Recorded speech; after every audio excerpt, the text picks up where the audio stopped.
sidelines for a long time. Now I'm finally getting in the game. It's about time. This is my time. This is my time. The only thing I consider impossible is losing. I've been waiting on the sidelines for a long time. Now I'm finally getting in the game. It's about time. This is my time. This is my time.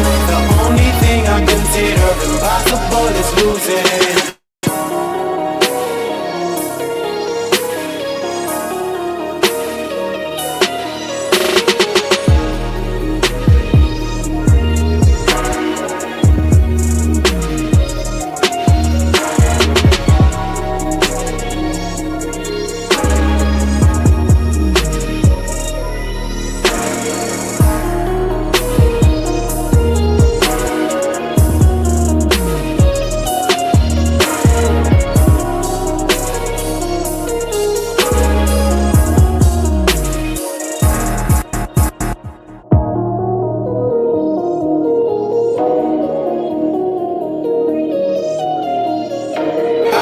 been waiting on the sidelines for a long time. Now I'm finally getting in the game. It's about time. This is my time. This is my time. The only thing I consider impossible is losing. I've been waiting on the sidelines for a long time. Now I'm finally getting in the game. It's about time. This is my time. This is my time. The only thing I consider impossible is losing.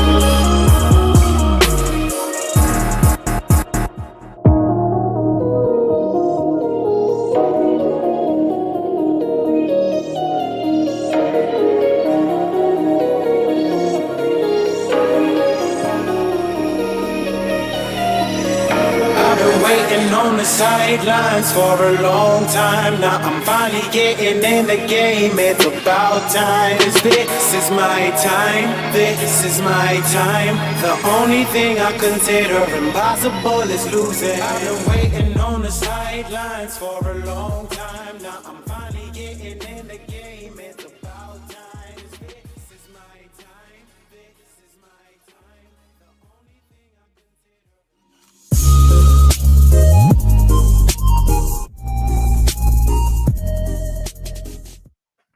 What's up, fans, family? Welcome back to TDPHINSTALK, home of the real Miami Dolphin fans. We are live this morning.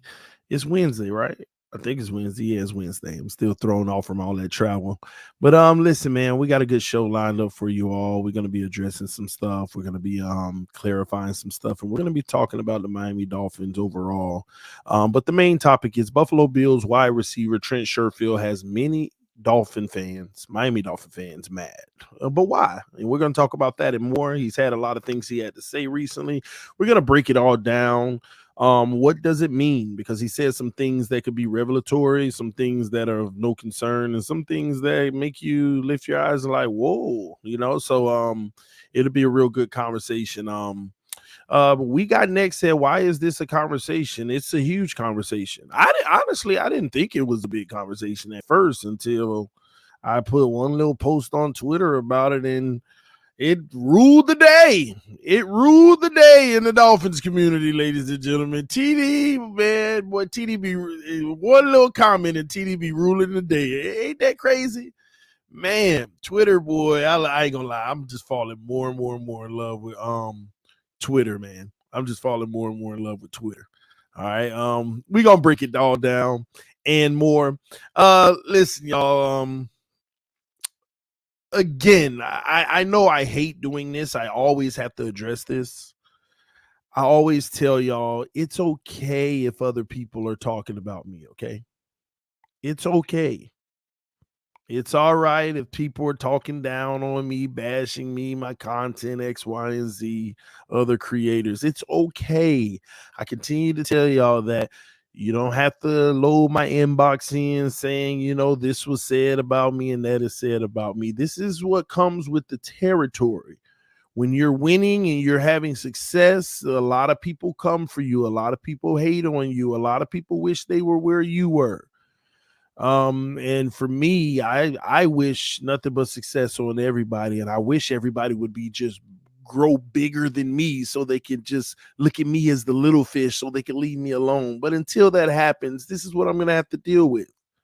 This is what I'm gonna have to deal with. All right. So it's all good. Y'all don't have to, defend me and do this and do that. It's all good. Okay. But I do have some messages for those individuals that continue to talk about me. Especially this one guy that's on like squares. Like on Twitter, he be doing squares every day. He does a square. He be having like just 10 people in there. He do a square just talking about me. Just hating on me. So I wrote a little PSA on Twitter yesterday, public service announcement. I said, if you are a content creator and half of your content is designed to talk about how I'm wrong, you're welcome. You're welcome. My sons, I birthed these wannabes if the shoe fits.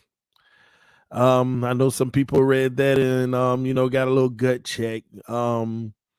Yeah, spaces. I don't know why I'm saying squares. Spaces. My bad. See, I only never be on them things. I just know it's this one guy that keep on at me, making videos of me and doing square spaces and always talking trash. And then other people saying other people talking trash. Now I don't listen. It's all good, okay? Because at the end of the day, everybody knows in this community that most of them are my sons anyway. I birthed these wannabes. Okay. And like I said, if the shoe fits, all right. And like I said, if you are a content creator and half your content is designed to talk about how I'm wrong, then you're welcome. I'm providing you content. I'm giving you something to talk about. I am giving you something to talk about. So, but I will say this.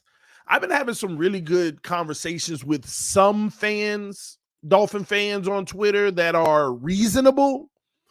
And it's interesting to me because at first, though these reasonable guys attack me and I calm down and I say, what makes you feel that way? And I've had some real good conversations yesterday. One guy said, why does everybody keep attacking each other? And for once, ladies and gentlemen, I had to stop and pause. And I want y'all to realize something. I don't care who you follow on Twitter, Instagram, Facebook, subscribe to on YouTube. But let's be honest about one thing. If I have an opinion and you have an opinion, if I have an opinion and you have an opinion, I respect your opinion. There's nothing wrong with you having an opinion. Even if I disagree, I respect it. I don't call your opinion trash. I don't call your opinion garbage. I don't call you stupid because of your opinion. I don't do anything negative like that. So when people say there's agendas on both sides, it's nothing but conversation over here. If I put a post up about Tua or anybody else that people don't like, that's how I feel. I have a right to do that. But I don't disrespect anybody. I don't insult people in their takes. I may say I disagree with your take. I may say I believe you're wrong, but I don't come with the disrespect. I don't come with the nasty words to get my point across. But do they all not do that to me? So for finally, just understand, I'm not the aggressor here. I'm not the one who's attacking people. I am doing my shows, giving my opinions, and people may not like them so much that they get in attack mode. But when people invest in what you have to say that much to this degree, there is some truth to it then, and they don't like it. And that's very obvious. That's very obvious. Okay. Anywho, let's go ahead and get started. I want to play the clip of what Sherfield said, and I want to break it down because what I posted yesterday about what Sherfield said got taken out of context just to make a point to try to prove me wrong. And I want to go ahead and share it with you all the clip that was played so that we could talk about it and what it means for the Miami Dolphins going forward. Okay. All right, here we go. Okay, let's go here. Share audio. Cool. All right, here we go. Let me minimize it a little so they don't try to hit me up. All right, here we go. And what you expect to be different for you as a receiver. Yeah, I know one thing for certain that I know that's going to be different is now, first thing he's saying is comparing the difference between the Miami offense and the Buffalo Bills offense, okay? That's all he's doing is giving a comparison. the timing. Miami was all timing. Like you had to be in the right place, in the right spot at the right time, and quarterback was dropping back and he was letting the ball go. Like no matter if you was there or if you weren't. Like we run a timing system in Miami because we have to run a timing system in Miami. Let me be clear with y'all. A lot of teams run a timing system. That's not the point that I was trying to make yesterday on Twitter. We know that, matter of fact, every team has timing in their offense. We know that. So stop trying to argue, well, every team runs a timing. That's ignorant for you to say. I didn't say that. We know that every team runs a timing system. It's obvious. What I was trying to point out is the difference between Miami and other teams, as he's showing you Miami and Buffalo, is that we're only timing. That's all we are. Other teams aren't only timing. The only thing we can do is timing because of our quarterback's limitations. Most offenses operate off of timing. Now let's hear what he said one more time it's just in all regards timing and to trust. No matter if you was there or if you weren't. Like it's just all time dropping back and he was letting the ball go. Like no matter if you was there or if you weren't. Like no matter if you were there or not, he is letting the ball go.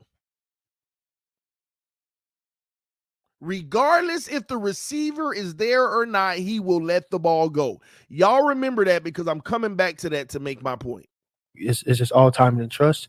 And I know that that's still kind of the same thing here with Buffalo as well. Thank you. He said, I know that's kind of the same thing here in Buffalo. All teams, matter of fact, it's the same with all teams. That's not the point that I was making. We know that all teams' offense is operated off of timing. Well, too, but I think with Josh Allen, with his ability to extend plays. His ability to extend plays. So what I was trying to help people understand is there is a difference and there is a cutoff. In Miami, back to pass, my guy is supposed to be in this spot. Whether he gets there or not, I'm letting the ball go. Josh Allen and other teams, I'm back to pass. My guy is supposed to be there. If he is, I'm letting it go. If he's not, I'm not letting it go. That's the difference. That's the difference. Tua's going to fire the ball regardless if it's open or not. Because he's not processing the field and he's not reading defense. We have a strictly 100% timing offense. Hike, I know Tyreek's supposed to be there. Let me go. If he didn't get there, you saw it in the San Francisco games. They push Tyreek at the line of scrimmage. He's 2 seconds now behind on his route. The ball went anyway, and Tyreek tried to put the speed on to get there and couldn't get it. Or it got picked off. Or it was like, why did you throw that? Nobody's even there. That's the point that was being made. But what did everyone try to do yesterday? Oh, this is so stupid. Everybody has a timing offense. Everybody throws to spots. We know that. It's about processing the field to make sure that your guy is actually going to be to the spot. See, Tua isn't worried about if you're going to be there or not. He's just doing his job and saying, hey, if you don't get there, that's on you. That ain't great quarterback play. That's elementary. Everybody has to win their battle, and that's why when he makes turnovers or mistakes or the turnover-worthy plays that people drop the interceptions, we're like, why did he throw that? Because they are teaching him to not worry about processing and reading the field. Just put it in this spot at this time, and your guy should be there. And they're putting the onus on the receivers, where by all means, you got to get there. We ain't got a quarterback that's going to sit there and say, ooh, they bumped him at the line. Let me adjust this pass. Ooh, he's a little late. Let me put it up a little more. Oh, he's burning them even faster than I thought. Let me put it out further anymore. We don't have that quarterback. We don't have that guy that it's like he never played street football where there was really no play. You just looking at guys and you see one of them streaking and you're like, yeah, he should end up there. And you throwing it because you got that feel.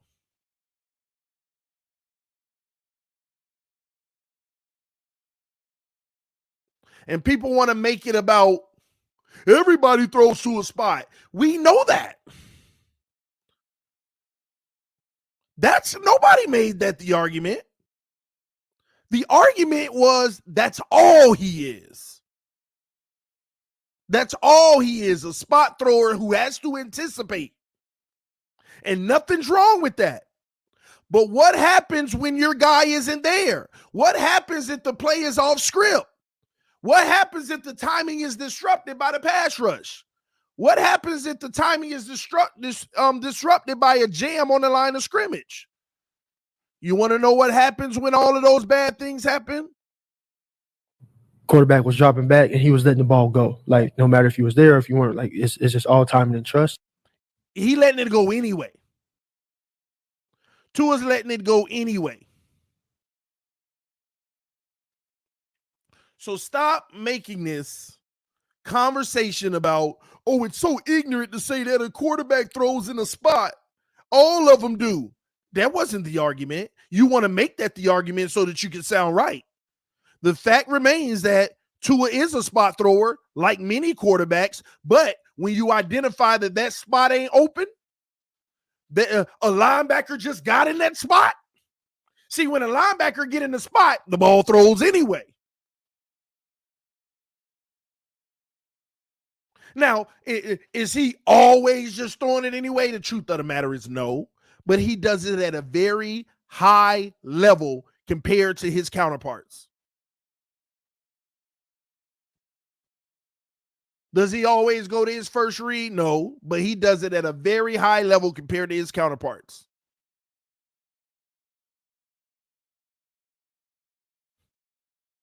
So at the end of the day, this is the offense that we have. It is a limited offense because Mike McDaniel, and you know what's funny about it?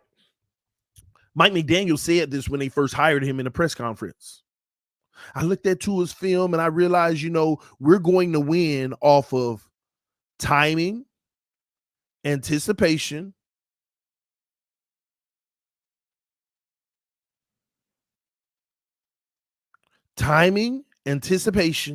because that's all he can do. Tua don't have the arm strength to be able to identify it on the spot and put it out there. He has to anticipate everything. The problem with anticipating everything is sometimes you're guessing. You're guessing what the defender's doing.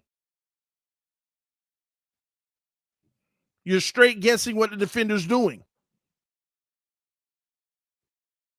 So at the end of the day, like I said before, this isn't about spot throwing. It's about what do you do when that spot ain't open? What do you do if that when that receiver ain't gonna end up in the spot? He's gonna let it fly anyway. And Trent Sherfield just told y'all that.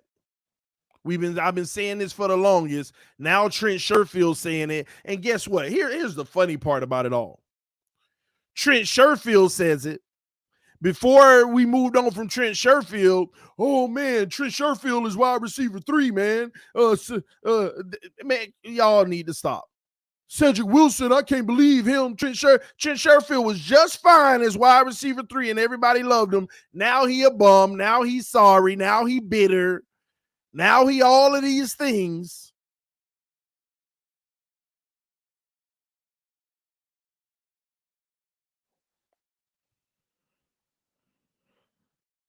Now he's all of these things.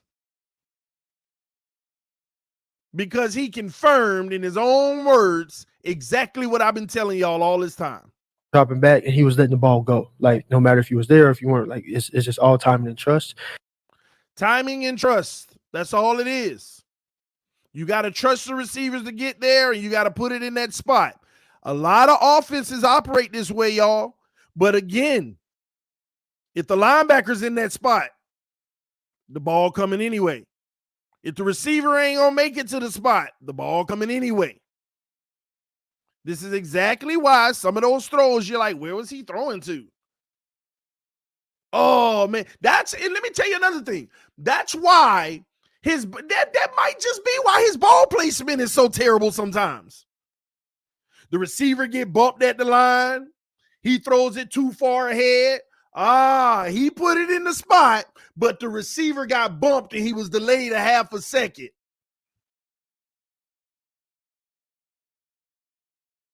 That might be one of the main reasons why his ball placement is so bad. Because he's doing his job, and that's the problem. That is an elementary approach, hoping that everything is perfect. And guess when that approach works the best? Guess when that approach works the best? When teams are playing the raggedy zone. You can put it in a spot because you got all the spot windows. When you run in that raggedy zone, when you ain't bumping no. Look at all the games he was terrible in. Look at all the games they were terrible in. They either took the spot away, the windows, or they disrupted the wide receiver. It ain't even rocket science. It's easy to defeat this offense now. And what people need to realize is we were on fire early in the season. In the last 6 games, we were one of the worst in the NFL. But nobody thinking we were so explosive early on that the numbers got so high that even when they came down, it was still higher than a lot of teams. And we think that the end conclusion was, we got a top offense. Y'all not concerned at the simple fact that teams might have just simply figured us out? Get in those lanes, take away those spots, or disrupt the wide receivers so that they don't end up to the spot. It's that simple. And that's what the teams did. San Francisco, they got in the spot. In the fourth quarter, Green Bay, in the fourth quarter, all they did is got in those lanes, and he was throwing the ball right to them. It wasn't no tips. It wasn't this. He was throwing it right to them. He was throwing it right to them.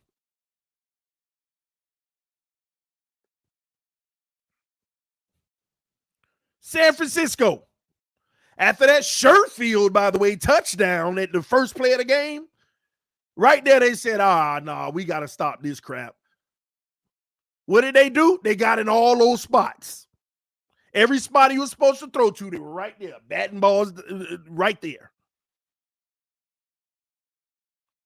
Chargers, bumping the receivers at the line, getting in the spots.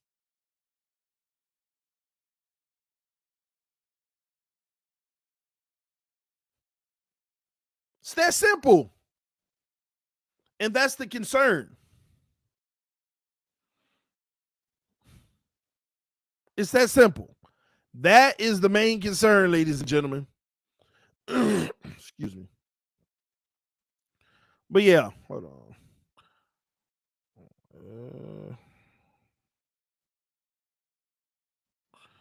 TD is not rocket science. If you know football, you can tell it's nothing but timing and only one route. Yeah, I know, but this is the thing. They make it. They're out here trying to make it seem like that's not the case. That's not the case. That's not what he means. You just run a timing offense, and if it's not now, does he pull it down sometimes? Yeah, sometimes. But majority of the time, Tua's going to let that ball fly. And look how many players have come out and said the exact same thing, even dating back to college. They said it in the national championship game when he lost. They said, well, we knew how to beat Tua. I mean, don't get manipulated by his eyes. And wherever he wherever he go after that, even if it ain't open, he gonna throw it. They said that in college. He come to the NFL. You got J.C. Jackson saying it. You had like 3 different corners, people in the secondary saying the same thing. I said it before they ever said it, and they confirmed it. And now you got one of his own very own receivers telling you the exact same thing. He's not throwing shade. He's not saying it in a negative way. He's not saying it like, yeah, this all Tua can do. He's just telling you the truth. The difference between the offenses. It's that simple.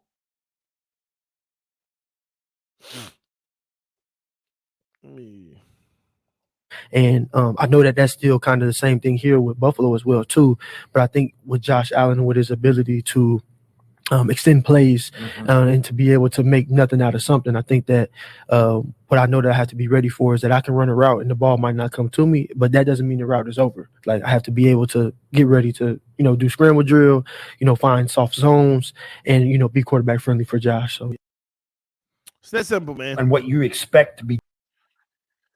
It ain't. Hold on, let me cut this off real quick.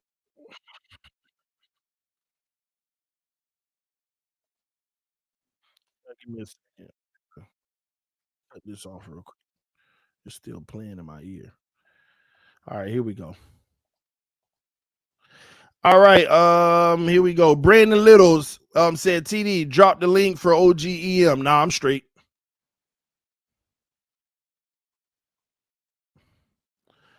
Fifth year said, let EM Dolphin fan dispute your take. Drop the link. Nah, I'm straight. I ain't got time to argue with common sense.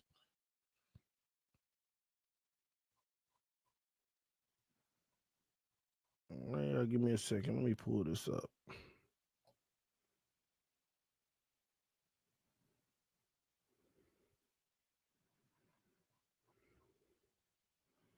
All right. But yeah, like I said, man,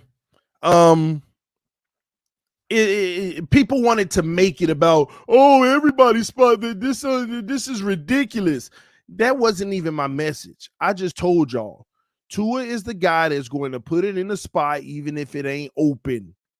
See, I understand people's argument of, well, you're supposed to put it in the spot. Duh. But you have to process the field of where your guy is going to end up. And if it's a strictly timing offense, you're guessing that everything is perfect. Most great quarterbacks don't guess if everything perfect.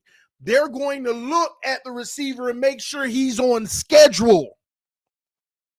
That's like hiking the ball and you finna throw a slant, but the guy falls down and you just throw it anyway and it get picked off. No, you go, you look over there. Oh, he fell down. Then you readjust. But not us. We gonna put it in that spot. We gonna put it in that spot. That's the point that I was making. I know guys throw to a spot, but they check to make sure their guy gonna be there first. They make sure their guy is on pace with their route to where they supposed to throw it.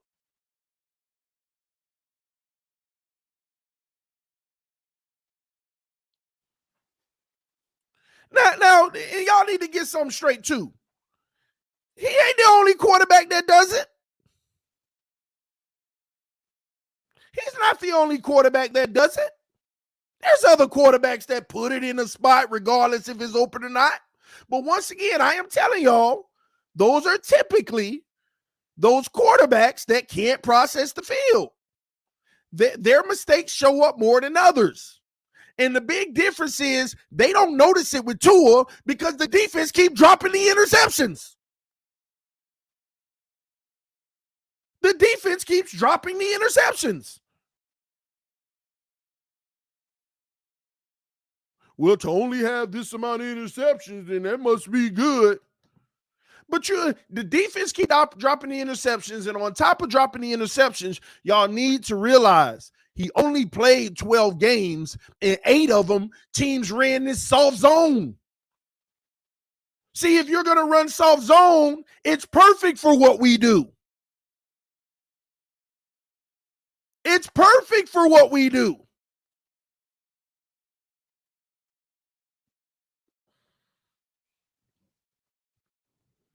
Y'all think it's just an anomaly of the bad games that he had and how those defense played it? Go look at those games and go look at how the defenses played them. Go look at how they played the receivers. Go look at how they played the quarterback, the lanes. Go look at the bad games.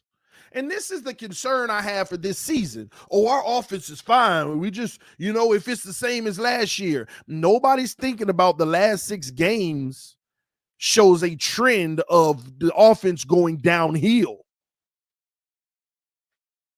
Nobody's thinking about the last 6 games actually shows a trend of the offense going downhill. So Mike McDaniel has to bring out some more creative plays and some more creative things for Tua to do so that we don't become predictable. But I can't believe now all of a sudden Sherfield is a hater and he just mad and bitter. A week ago, we loved Sherfield. He did good as a number 3 just a week ago.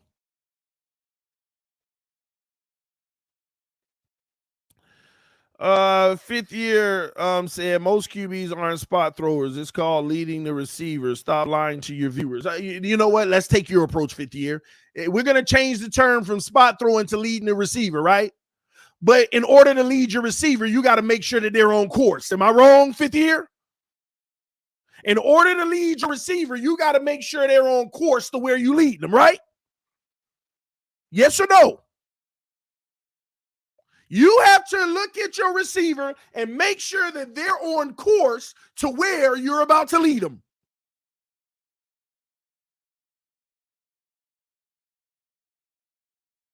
But not Tua. He don't care if you're on course. I'm leading you to this spot. Get there. Which is crap. He ain't. That's the problem. He's a spot thrower. Quarterbacks are leaders. People who are leading the pass, they can see where the guy is going to end up. So your whole terminology is actually wrong. A spot thrower put it in a spot regardless of where the receiver is. As Sherfield exactly said that.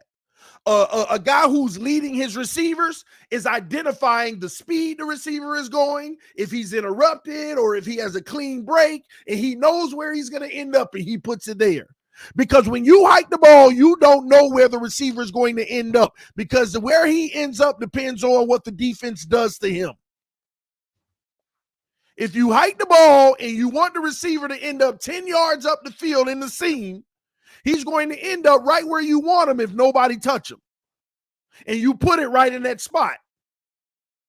But if somebody bump him at the line of scrimmage and he's a second or 2 off, and you put it in that spot, it's going to be an incompletion or an interception. So leading requires you to identify whether or not he's on track to get to where you need him to get. And then when you identify, oh, he got bumped, I need to adjust the pass. Tua's not adjusting the pass. He's putting it in that spot. Thank you. Anticipation. You have to anticipate where he's going to be. Not just put it in the spot and say, hey, you need to get there. That's the difference. People don't like this terminology of spot throwing. It's what he is. It's exactly what he is. Whether you like the term or not, it's what he is. Whether you, oh, well, you sound like you don't know what you're talking about. Hey, if I'm creating a term, it's what it is. It doesn't matter. I'll take the apple. Thank you. Give me a second.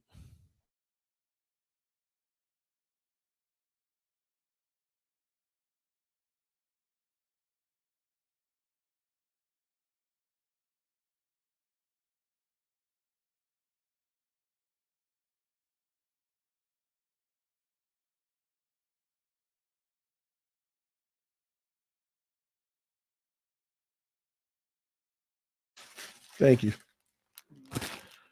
Have a good day. Yeah, spot throwing is amateur QB concept. Exactly. Yeah,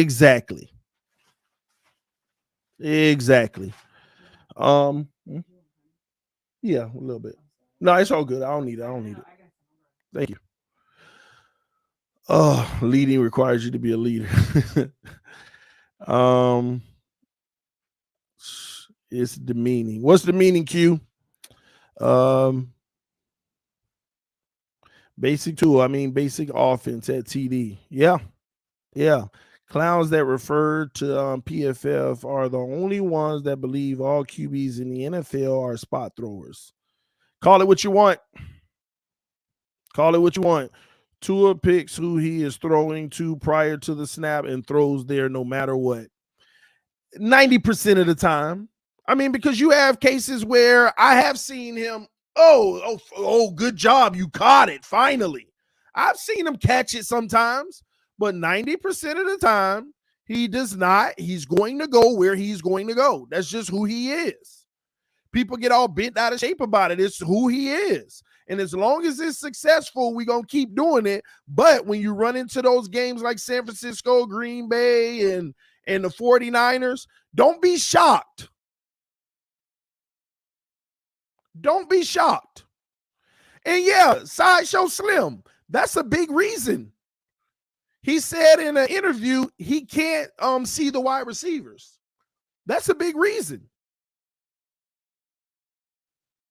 That is a big reason. He got to put it in the spot because he can't even see them. So hey, hopefully y'all end up there. That's what's happening.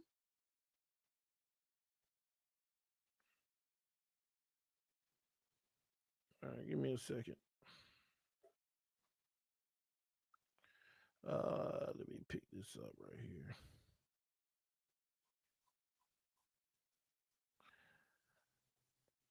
NFL players have no reason to lie on Tua, but y'all don't believe them.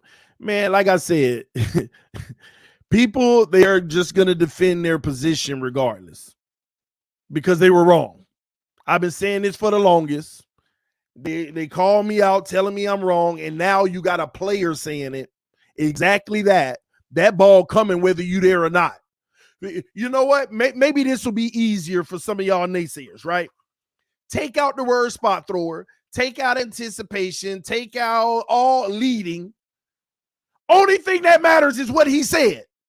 That ball coming whether you there or not. What that mean?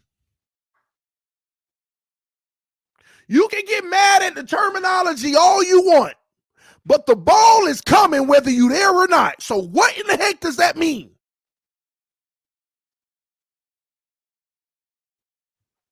Please explain that. What does that mean? It's coming whether you there or not.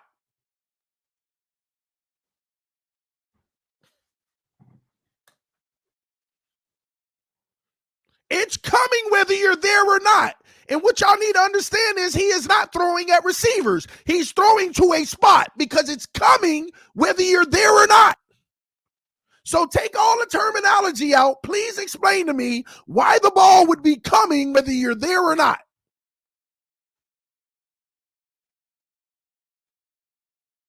Please.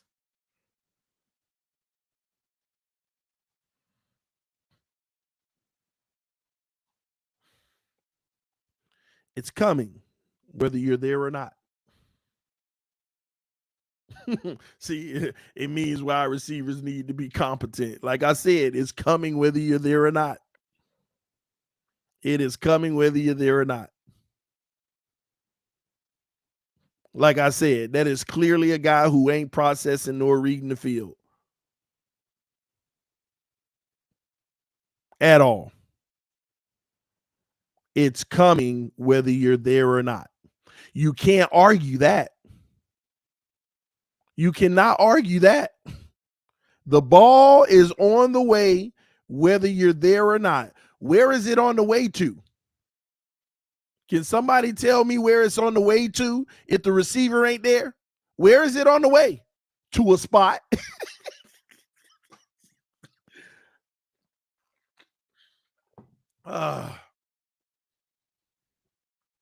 Oh my gosh. Yeah, you're right. I'm gonna put. See, I told Twitter that I was gonna behave today. Okay, I told Twitter I was gonna behave today, but maybe tomorrow I'll make the clip of Sherfield saying the ball coming whether you're there or not, and just keep posting. The ball is coming whether you're there or not. Means he is putting it in the area where he suspect you should end up. I don't know if you got bumped at the line. It don't matter if you got bumped at the line. It's coming. Come on, man. What kind of football? Y'all, let's be real. TD, say area. It's coming to an area near you. Not spot. It's coming to an area. It's coming to an area. Okay? But I would love for one of them to go ahead and explain that to me. The ball is coming to an area, whether you're there or not. What does that mean? If you're not there, he's anticipating. Yeah, he's anticipating you to be there. Meaning it don't matter if you're not. You could fall on the ground. The ball is coming. Y'all, come on, man. Y'all, it's the most common sense thing ever, and they trying to twist it. It's one of the most common sense things ever. Well, he had a high, how can that be true when his numbers were so high? Because 8 out of the 12 teams he played a defense that's perfect for that. Because the receiver 95% of the time would end up being in that spot because they had zero resistance. Soft zone coverage. And he just put it in that spot in the window and they just run by and get it. And how do you tell? You have to go look at the games where he didn't do well. And it will show that he putting it in the spots. You're like, why would you throw that? Oh, it was tight coverage. You had a better read. Oh man, you threw it too far ahead. He didn't throw it too far ahead. And now I realize Tua don't be bad with his ball placement. He just putting it in that spot. That receiver got bumped at the line and he was 1 second off and dove for it. And we're like, oh, Tua put it. He fired it too far ahead of him. No, he put it in that spot. He put it in that spot. So now we need to go ahead and blame the receivers because they got a spot thrower. We got to blame the receivers.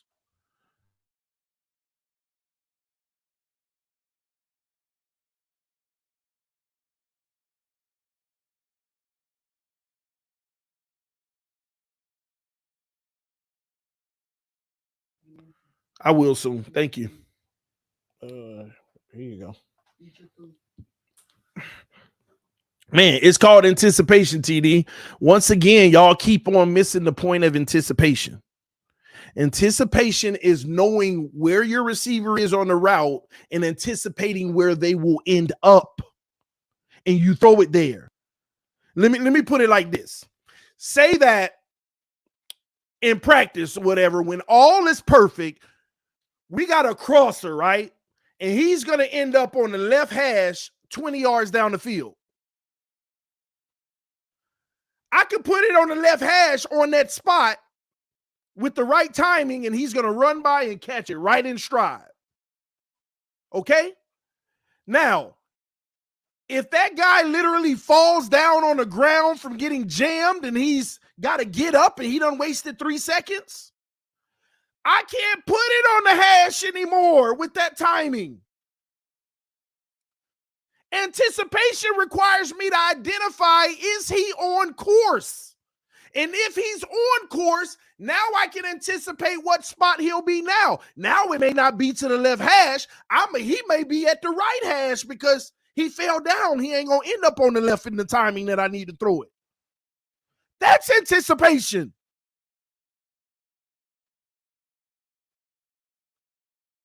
You have to gauge, is everything going according to plan? Is it moving? Is it flowing? Is there any disruption?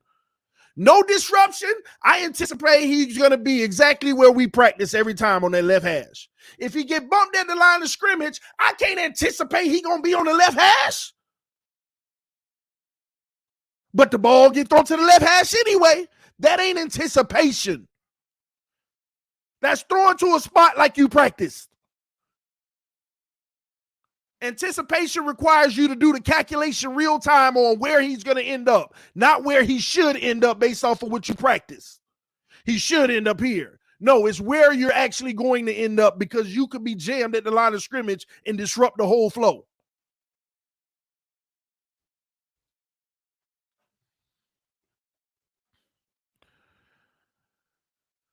Don't explain that to you. They know what they're talking about. Two ears Googling anticipation. Man, at the end of the day, y'all get my point. Y'all get my point. You get my point. But I got to give Tua a little bit more grace. Because what y'all need to understand is it ain't his fault. It ain't like he did something wrong. It's just the offense we run because it's necessary for him. This is the best he can be. Because when you're not spot throwing and you just have to process the field and anticipate people and do all of that, you get in trouble. This is why his intermediate passes improved so much. Remember with Brian Flores, he was one of the worst in the NFL with intermediate passes. One of the worst in the NFL with intermediate. Now he ain't got to worry about that. He just put it in that spot and everybody do the rest.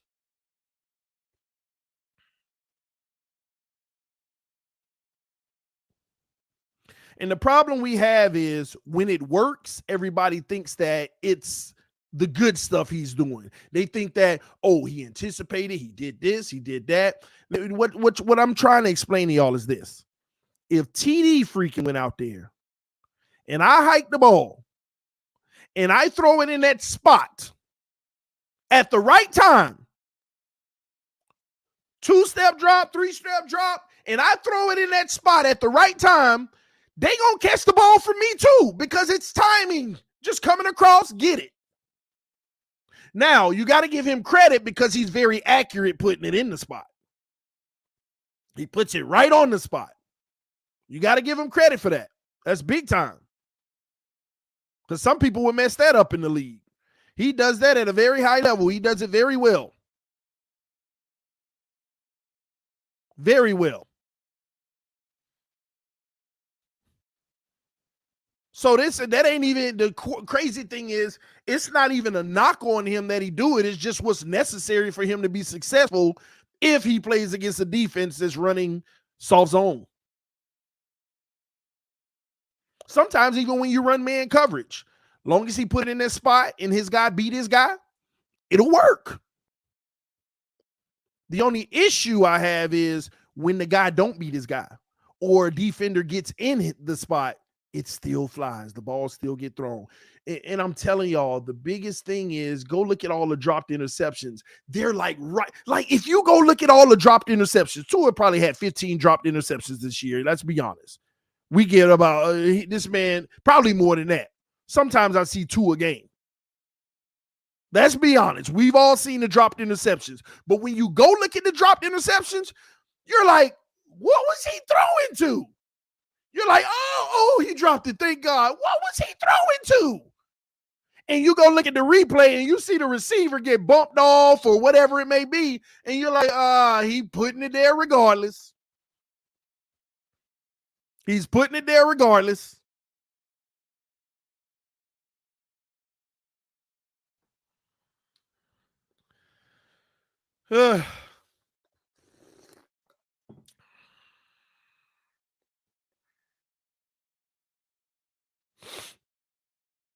That Green Bay game, they didn't drop them.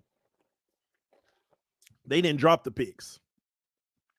Wide receiver messed up. Yeah, the wide receiver did messed up. I get that. But once again, sometimes you can actually identify the wide receiver ain't on course to get where he needs to be. So you pull that ball and you don't throw it. You pull it and you don't throw it. TD, I don't know why people think Tua a franchise quarterback. He's a starting quarterback like Geno Smith and Jimmy G. Franchise quarterbacks are the Joe Burrow and Mahomes of the world. Listen, in my opinion, I agree with you, but it's too early to put the jury out because he's still got an opportunity to become one. I've never closed the window on Tua becoming a franchise quarterback. I just don't believe he will. Time will tell.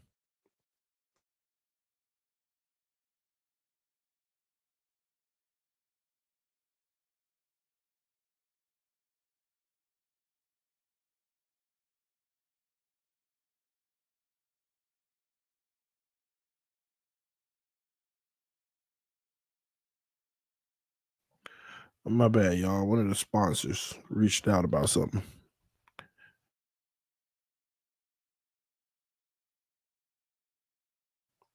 My bad. Window been closed. That's just something that I actually disagree with. Tua got an opportunity to become a franchise quarterback. Again, I don't think overall he will, but he got an opportunity to. He just got to come out and be able to disprove some of these things. He got to come out and be able to read the field, not put it in a spot whether you're gonna be there or not.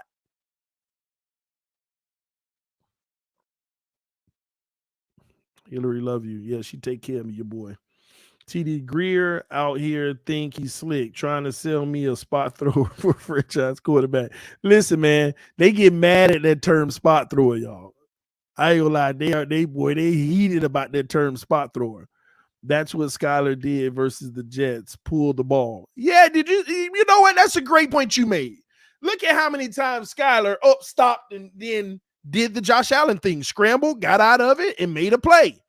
No matter how bad Skyler was, many of y'all think.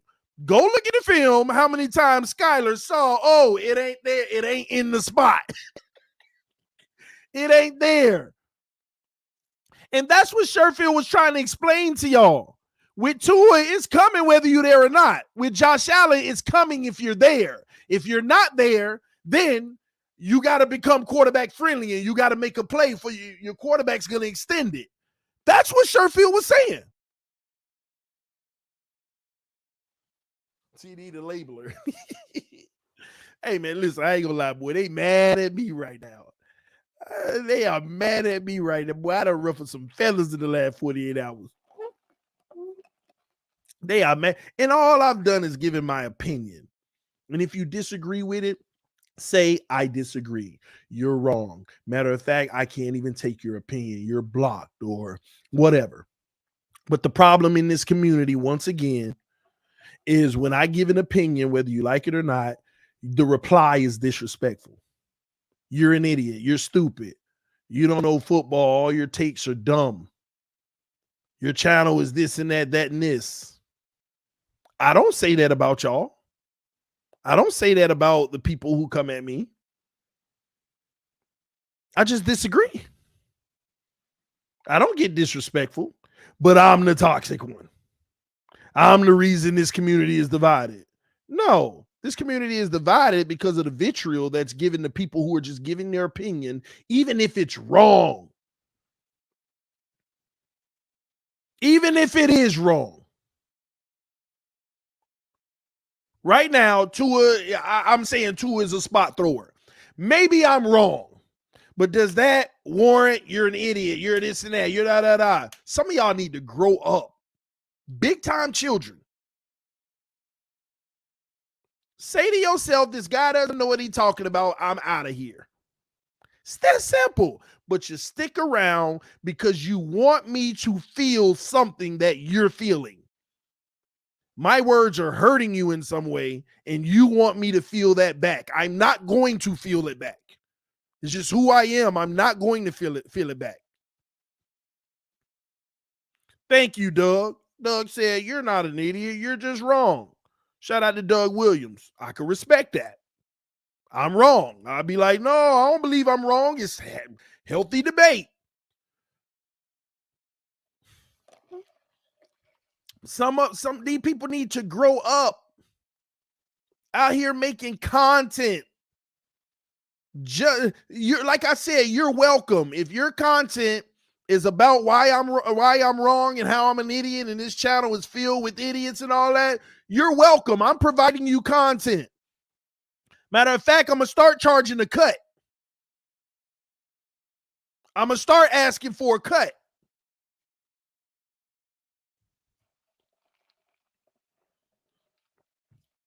These breakfast sandwiches ain't cheap. Man. Somebody said best Bills fan is TD. Oh, no, them fighting words. Get them, TD. Man, I ain't got to get nobody. I just speak simple facts. And if you don't look at them as facts, then, hey, that's your prerogative. Like, people get so mad and vexed at me like they want me to feel pain. Like he needs to feel pain for his opinion. I mean, do y'all understand? That's basically what some of y'all act like. He needs to feel pain for his opinion because his opinion is just wrong. And I don't like it and I'm sick of it. Spewing this nonsense in the community. First of all, you don't own the community. Stop acting like some of y'all need to stop acting like y'all gatekeepers to something. Stop sitting out here acting like you a gatekeeper or something.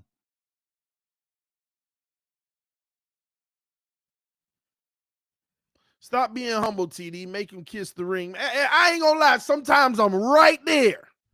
I am right there, but you know what? I contain myself. But stop sitting out here making it seem like you're a gatekeeper. My content is this and his is that. I will not stand for this in our community. Who are you?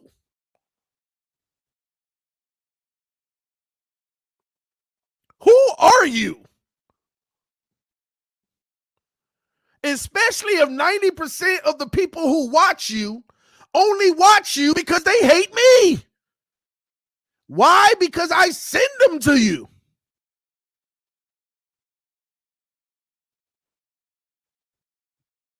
Makes no sense. Who art thou? I like that one. Who art thou?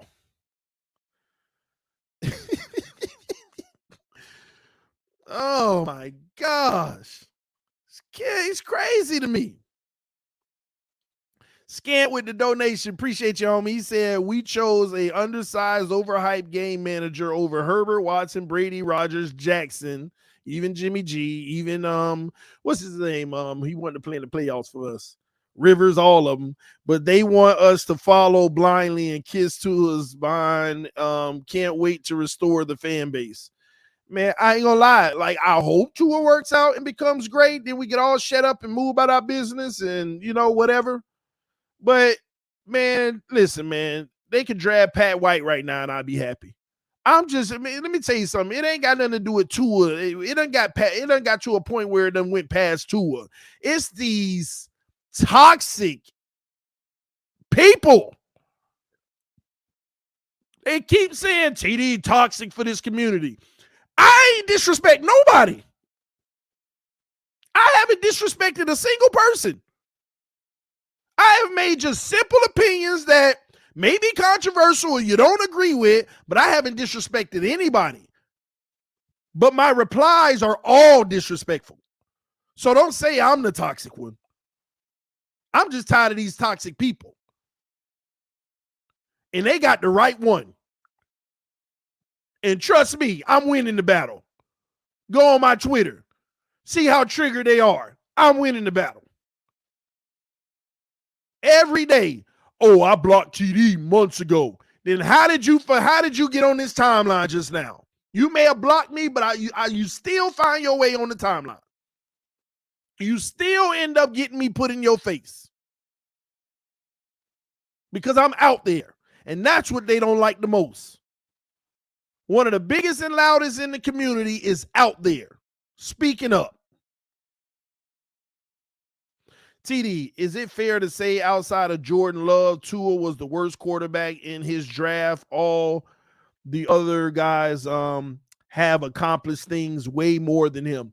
I mean, as of right now, you can say that, and we don't know about Jordan Love, but we don't know if that's going to be the ending story. Tua could end up better than all of them. It's not likely, but it still could happen.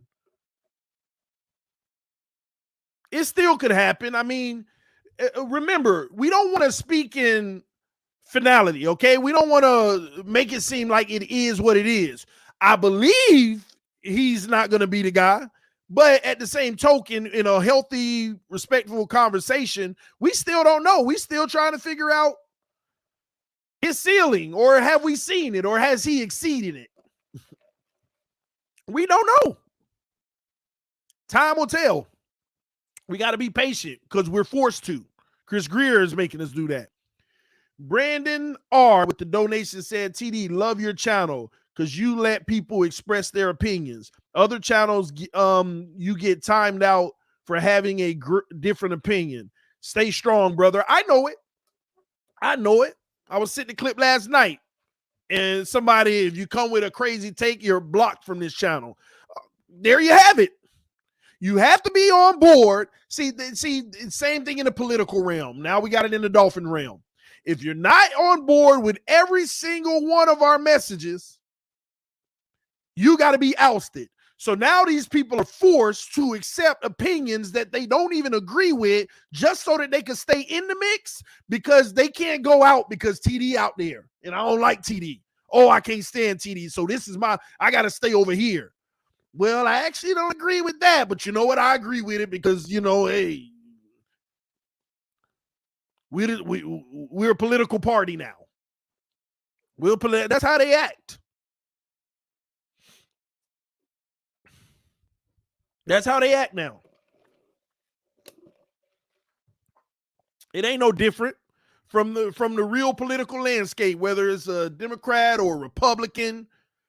There are Republicans that disagree with some of the things that Republicans are doing. There are Democrats that are diehard Democrats that disagree with some of the stances of Democrats. But hey, we got to ride with the side. That's why I ain't neither. That's why I ain't either. I ain't either of them. I'm independent, and I'm going to take every issue for what it is singularly. That's the issue. Let's talk about that issue. Okay, I agree with this side on that issue. That issue, no, I agree with that side. This issue, I don't agree with none of y'all. This is what I believe it is. Dang, why can't our fan base and our country just be like that?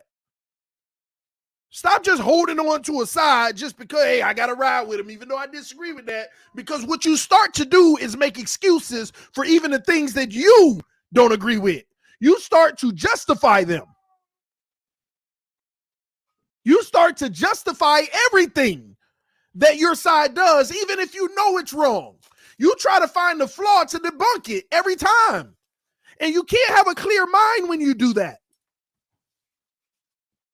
Think for yourself. Hear every issue independently. Stop. But hey, this is normal psychology. Most people want to be a part of a pack. I mean, so I get it. It is what it is.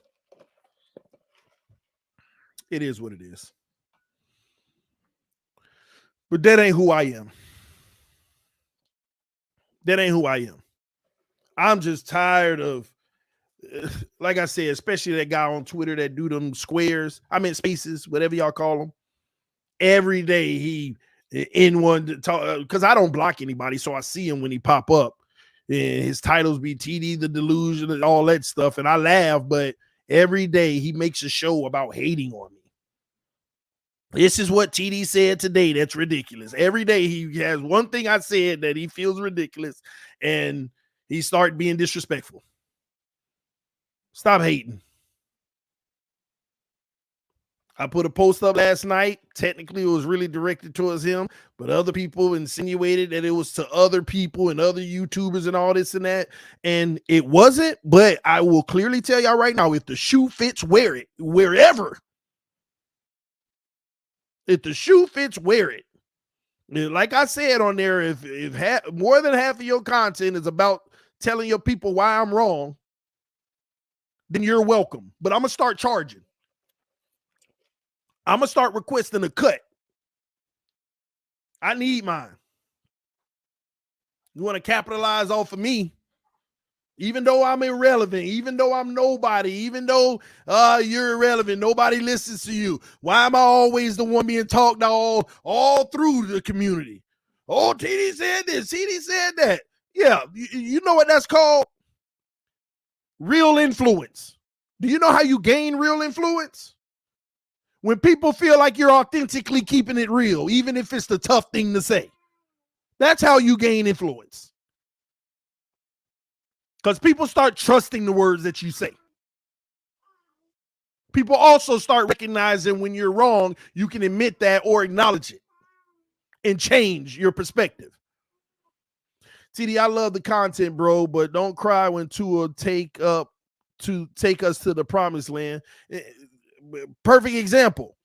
Why do you think I'm going to cry if he takes us to the promised land? What's going to happen if Tua takes us to the promised land? People are going to hate me even more because I am going to love on him as if I never had anything negative to say about him. And everybody's going to be mad. No, we got to cancel him. He was wrong, blah, blah, blah. And I'm going to be, hey, let's go. And you can't stop it. And they're going to be even madder. How does he get to criticize all these years and now all of a sudden Tua does it and TD can just all of a sudden just be on the right side? Yes, that's what you call maturity. You get on the right side when it presents itself. Right now, he ain't on that side. I only go where Tua goes. I go where he goes. Y'all tell me if I'm wrong. This year, we played Baltimore. I was teed off in that game at Tua. Fourth quarter came. Was I not in here making a fool of myself, jumping up and down, going crazy? I'm sorry, you the guy. Did I not do that? Yep. Very next game. Good job, Tua. You ain't had to do much. You played a real solid game, blah, blah, blah, versus Buffalo, whatever. Cincinnati came, I was mad at him. He threw the pick. He almost threw two more. Tyreek bailed him out, batting one down. Then he got himself hurt holding on to the ball. I was mad. Now he out 2 weeks, and I'm mad again because I want him on the field to prove whether he's a quarterback or not, franchise. He comes back versus the Lions. Go look at my game film. I'm going crazy. Tua shredding these bums. I'm going crazy about him. Next week, he shreds somebody else up. I'm going crazy about him. The next week, he shreds somebody up. I'm going ecstatic. I said, now this is what I'm talking about. I said, he moving in the right direction. He done put 3 in a row together. This is how you start to change the narrative. These were my exact words. This is how you start to change the narrative, Tua. Now you keep doing these. Oh, my gosh. Well, I missed one. The first one was Pittsburgh. He played like trash, and I was like, he's playing like trash. But then he had those 3, and I was raving. I said, this is how you start to change the narrative. If you keep this up, now the ultimate test is coming. December is about to come. He played Houston. It was a weird, wishy-washy game, and I don't even want to talk about it. I don't know whether he was good or bad because it was wishy-washy. Armstead went out. He couldn't do nothing. He looked like the Flores Tua, whatever. But I said, now we got the opportunity for Tua to go ahead and become our franchise quarterback. My wife is like, Let me make this point and then I'll take a bite, okay? She mad because I ain't eating nothing today yet. But I'm about to, okay? And right at that moment, I said, this is the moment where Tua can become a franchise quarterback. These 4 games coming up, if he goes 4-0, he the GOAT. If he go 3-1, he the franchise quarterback. He go 2-2, that's solid. We don't know, but it's still okay. 1-3, oh, here we go. 0-4, man, get this bum out of here. And anybody watch the channel, y'all knew that was my energy. Y'all knew that was my energy. He came out San Francisco. Next game, Chargers. Buffalo played a little better. Ball placement was terrible the whole day, but we had a fighting chance. We lost. And Green Bay, God dog it. God dog it. Sorry, let me take a bite so my wife don't kill me.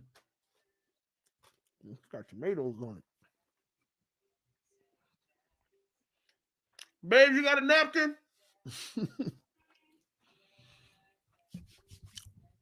So, with that being said, have I not been consistent? Have I not literally had my content go exactly how Tua has gone? And the reason why it's more negative of Tua than good is because he's done more negative than good in his career. This year was the prime example. Yeah, it's a tomato. It just fell out. Ugh.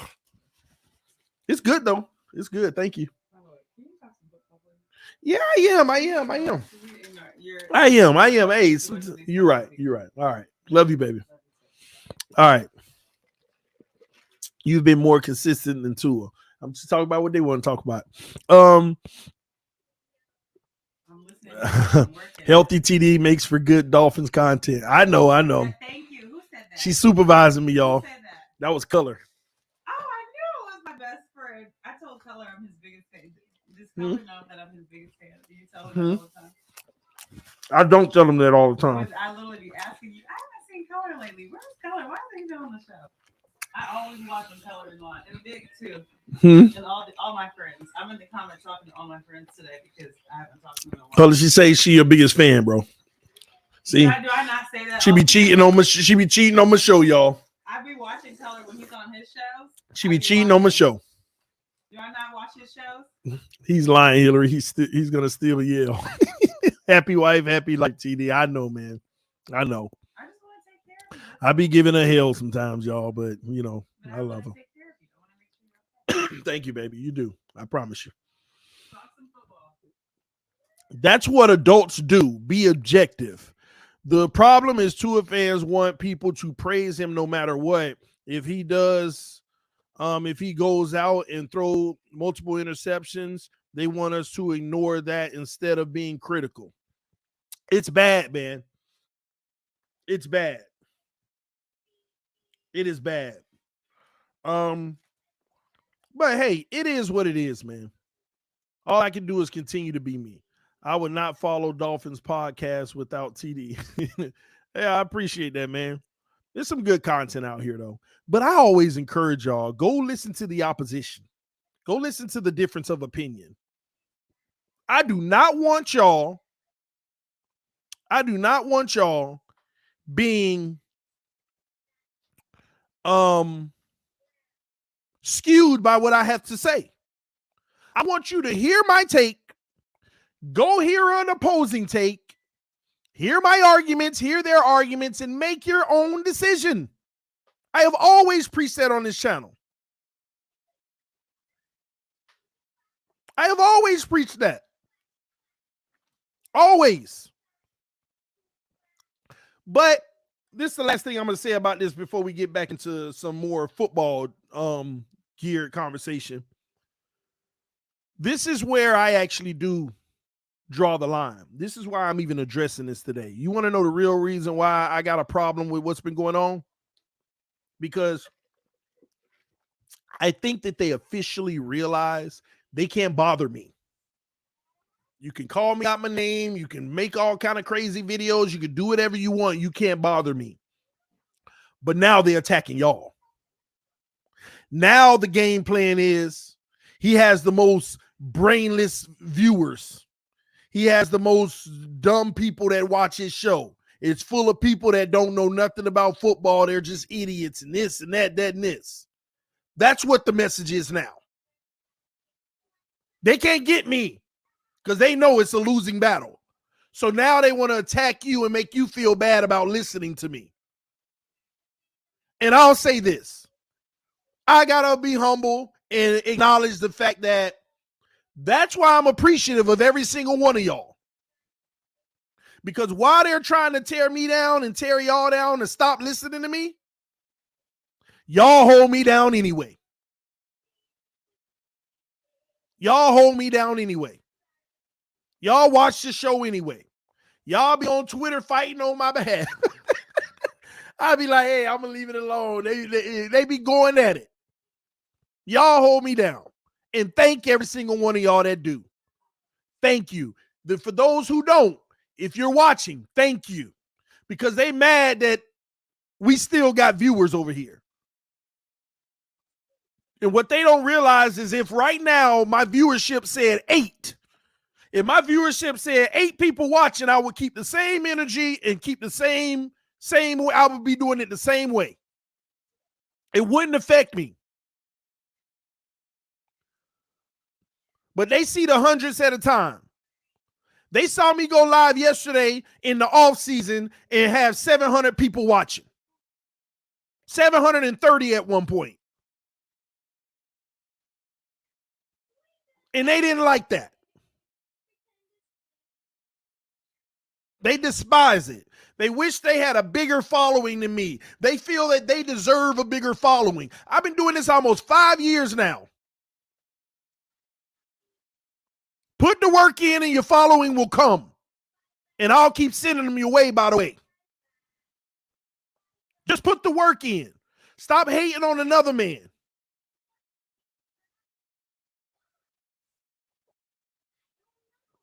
Almost 5 years. Matter of fact, we probably got the anniversary episode coming in the next month or two. 5-year anniversary coming. Man, 5 years. We about to hit 5 years, man. That's crazy. And I'm loving it. I'm loving it, y'all. 700 people with you randomly going live at night. No, that was in the middle of the day. That was yesterday at like 11 this time. Yesterday around this time, we had like 700 people watching.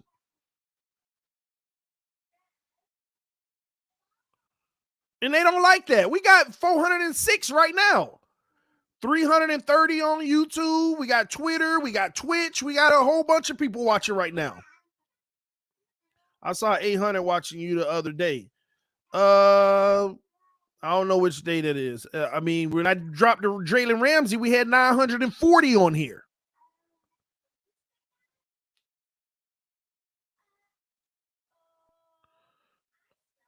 Stop being jealous. Keep working hard. Grind. Keep your head down. Stop worrying about what other people doing, and the numbers will come. And I wish nothing but greatness on everybody out there trying to get their followers up. As a matter of fact, I can't wait for the day that you blow right past me, and so you can look at me as a little guy, and then finally maybe you'll keep my name out your mouth. I want you to be bigger than me.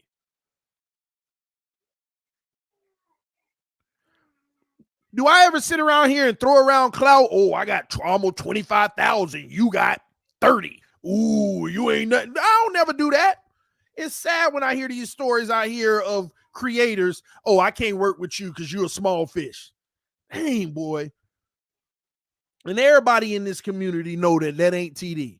I have worked with almost every content creator covering the Dolphins. At least 90% of them. Openly, willing. Shared their links. Every time I watch somebody's video, I go to my community tab and share a link.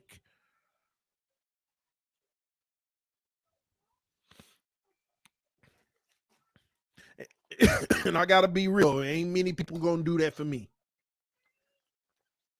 I ain't looking for you to, But at the same token, ain't nobody out here ain't nobody out here treating this the way I'm treating it. Caring for other people's success. Helping their channel out as best as I can, if I can, when I can.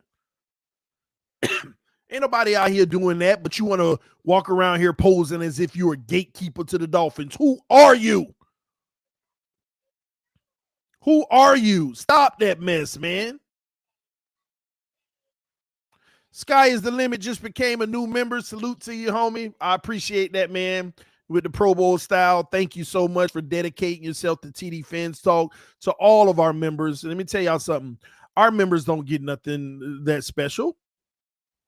Our members get the right to say that they're a member, but our members know that they are supporting TD Fans Talk. When you become a member of TD Fans Talk, it is simply telling me I'm supporting what you're doing. Every month, I'm going to give you $2. Every month, I'm going to give you $5. Every month, I'm going to give you 10. Every month, I'm going to give you 20. Whatever the levels are, I don't even remember. But whatever, that's what our members do. And I want to say thank you to every single one of y'all. Because y'all hold me down when YouTube be acting up and they be giving me them strikes and blocking my monetization and stuff. But I appreciate y'all. And all of our subscribers, man, I appreciate every single one of y'all. Tua is like Trump. The people that love him. And the people that hate him. Everybody divided instead of wanting the best. Sad, bro. I agree, man. I don't look at the person. What is your message? What do you have to say? And let me break it down. Let me do my research, and then I'll go from there. It's crazy. One of the pioneers in the space, but continue to show love to people up and coming. Salute always, bro. Yeah, AJ, salute to you, bro. And keep doing your thing on the spaces, bro. If you need me to be a guest one day, wherever I can find time, let me know, all right? And salute to you, man. I'm always keep showing love to the Dolphins community. Even my biggest haters, I've showed love. I done heard audio recordings of the worst things said about me to some people, and I'm like, yeah, I could still come on and help. Because listen, man, people gonna be who they are. A lot of times it's just jealousy. It's just jealousy. It's that thing called jealousy. I get it. Hopefully one day grow up and get it out of their heart, but I don't hold it against them. It's just that dangerous thing called jealousy. You gotta focus on your own craft and everything will follow. TD, when you updating the QB tier list? That's a great question. I was actually going to do a show today or tomorrow, and we were going to do it together. That's going to be lit. We're going to do the QB tier list together. We're going to break it down. We're going to take our time. We're going to do that list together. That's going to be pretty fun. We're going to argue. Remember, it's my list. We're going to talk about it, but it's still going to be what I'm going to put. But it's going to make for great conversation, great content. Great content. Man, we got another member. Salute to FM Dolphin Man Montgomery, man, with the Pro Bowl status. Thank you, sir. Thank you for committing to the success of this channel every single month. I'm greatly appreciative, man. Thank you, man. If you want to become a member, the link is below. Again, you ain't got to floss and get the highest tier. Just becoming a member is still showing love and donating to the channel on a monthly basis. And it's greatly appreciated. It definitely helps me do what I do. All right. And let me say this to the members. Please don't think that, see, your money ain't just sitting in my pocket like, oh, I'm coming up. Thank you for allowing me to purchase StreamYard subscription every month. The $50 it costs for StreamYards every month to have the unlimited, since I'm a live streamer. See, most people aren't live streamers. They don't even have the subscription. But since I'm a live streamer and I use more than 50 hours a month, it's really over 1,000 hours a month. Thank y'all for helping me get StreamYards every month. Thank you.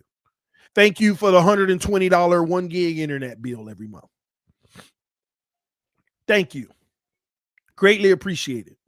Thank you for helping on the light bill where I'm using so much energy with these high-powered lights and all of this stuff and these 3 computers and the TV, all that. Thank you.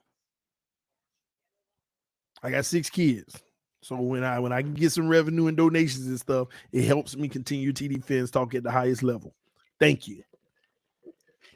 Greatly appreciate it. Never hear TD calling anybody idiots or clowns. You keep being 100, you TD. Yeah, but that's what they don't want to talk about.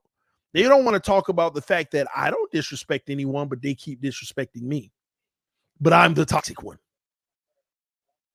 because my opinion is negative. Just because I have an opinion that isn't favorable, don't make it negative. It's just what I believe is the truth. StreamYards kill us, TD. 1,000 a year, not including the internet bill. 1,000. How you? That's 1,200 a year for me. What kind of deal you got with StreamYards? Send me the link. What's going on, man? I'm paying a little more than you to StreamYard. I think you meant 1,200 a month because it's 50 a month, unless you got some kind of deal. Rob O, let's not sleep on Easy E. Oh yeah. He gonna have to step up this year. He gonna have to. Lewis Too Lit said, "Can we do it right now? The QB list. I gotta get the PowerPoint and all that together. I'll see. I want to handle some of the comment section a little bit, but we'll see. We'll see how we doing on time. Let me see here, man. We got another member, man. I appreciate y'all, man. Deshaun Wilson just became a member of the channel as well with the Pro Bowl status. Thank you, sir. Thank you, man. Those are narcissists, TD. Yeah. We all have that trait in us a little bit. You have never disrespected anyone, period. We rise above the noise every time. Now, I don't disrespect anybody. But when they disrespect with me, it's fair game. I'm just saying, I ain't never disrespect nobody first. Let's be clear. I ain't trying to make it seem like I'm the perfect specimen, okay? I have never disrespected somebody first. let me make sure that's clear, okay? Like I said, I ain't trying to make it seem like I'm just all listen, because I'm gonna defend myself, and I actually enjoy it. When they disrespect me, okay, let's go. But y'all get my point. I ain't the one out here starting this craziness. People got opinions that are totally different than mine. I'm like, okay, I see what you're saying, but here's why I disagree. And it just turns into, oh my gosh. It turns into this, oh, man. Legion Fins became a YouTube member. Whoa, man, y'all going in. Salute to Legion with the Pro Bowl status. Man, thank y'all, man. I ain't expect all this love. And if you ain't a member, you watching right now, it's still love, man. But thank y'all, man. Thank y'all. It's gonna make me cry. Y'all gonna make me cry. Y'all better stop sending the memberships and donations in there. You know my haters watching. Every time the color come on that screen,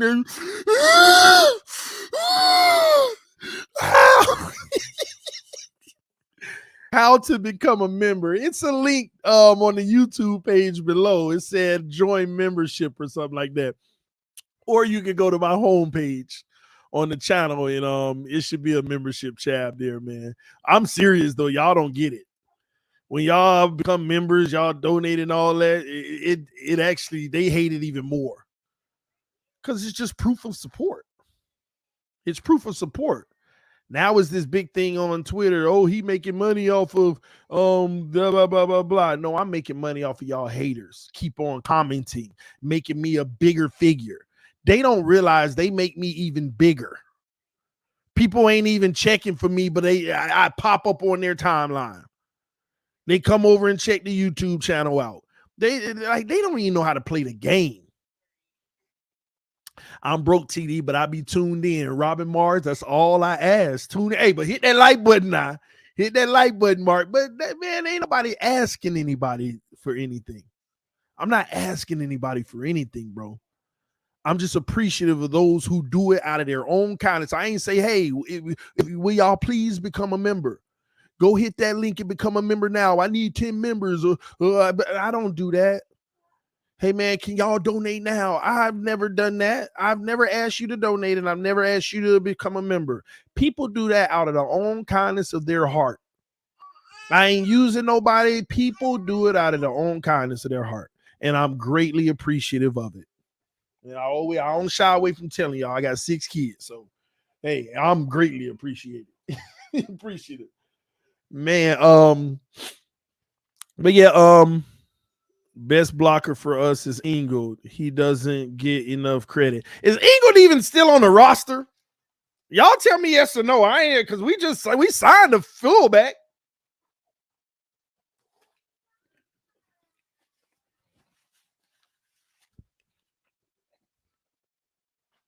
Sorry. The wife was looking at me crazy.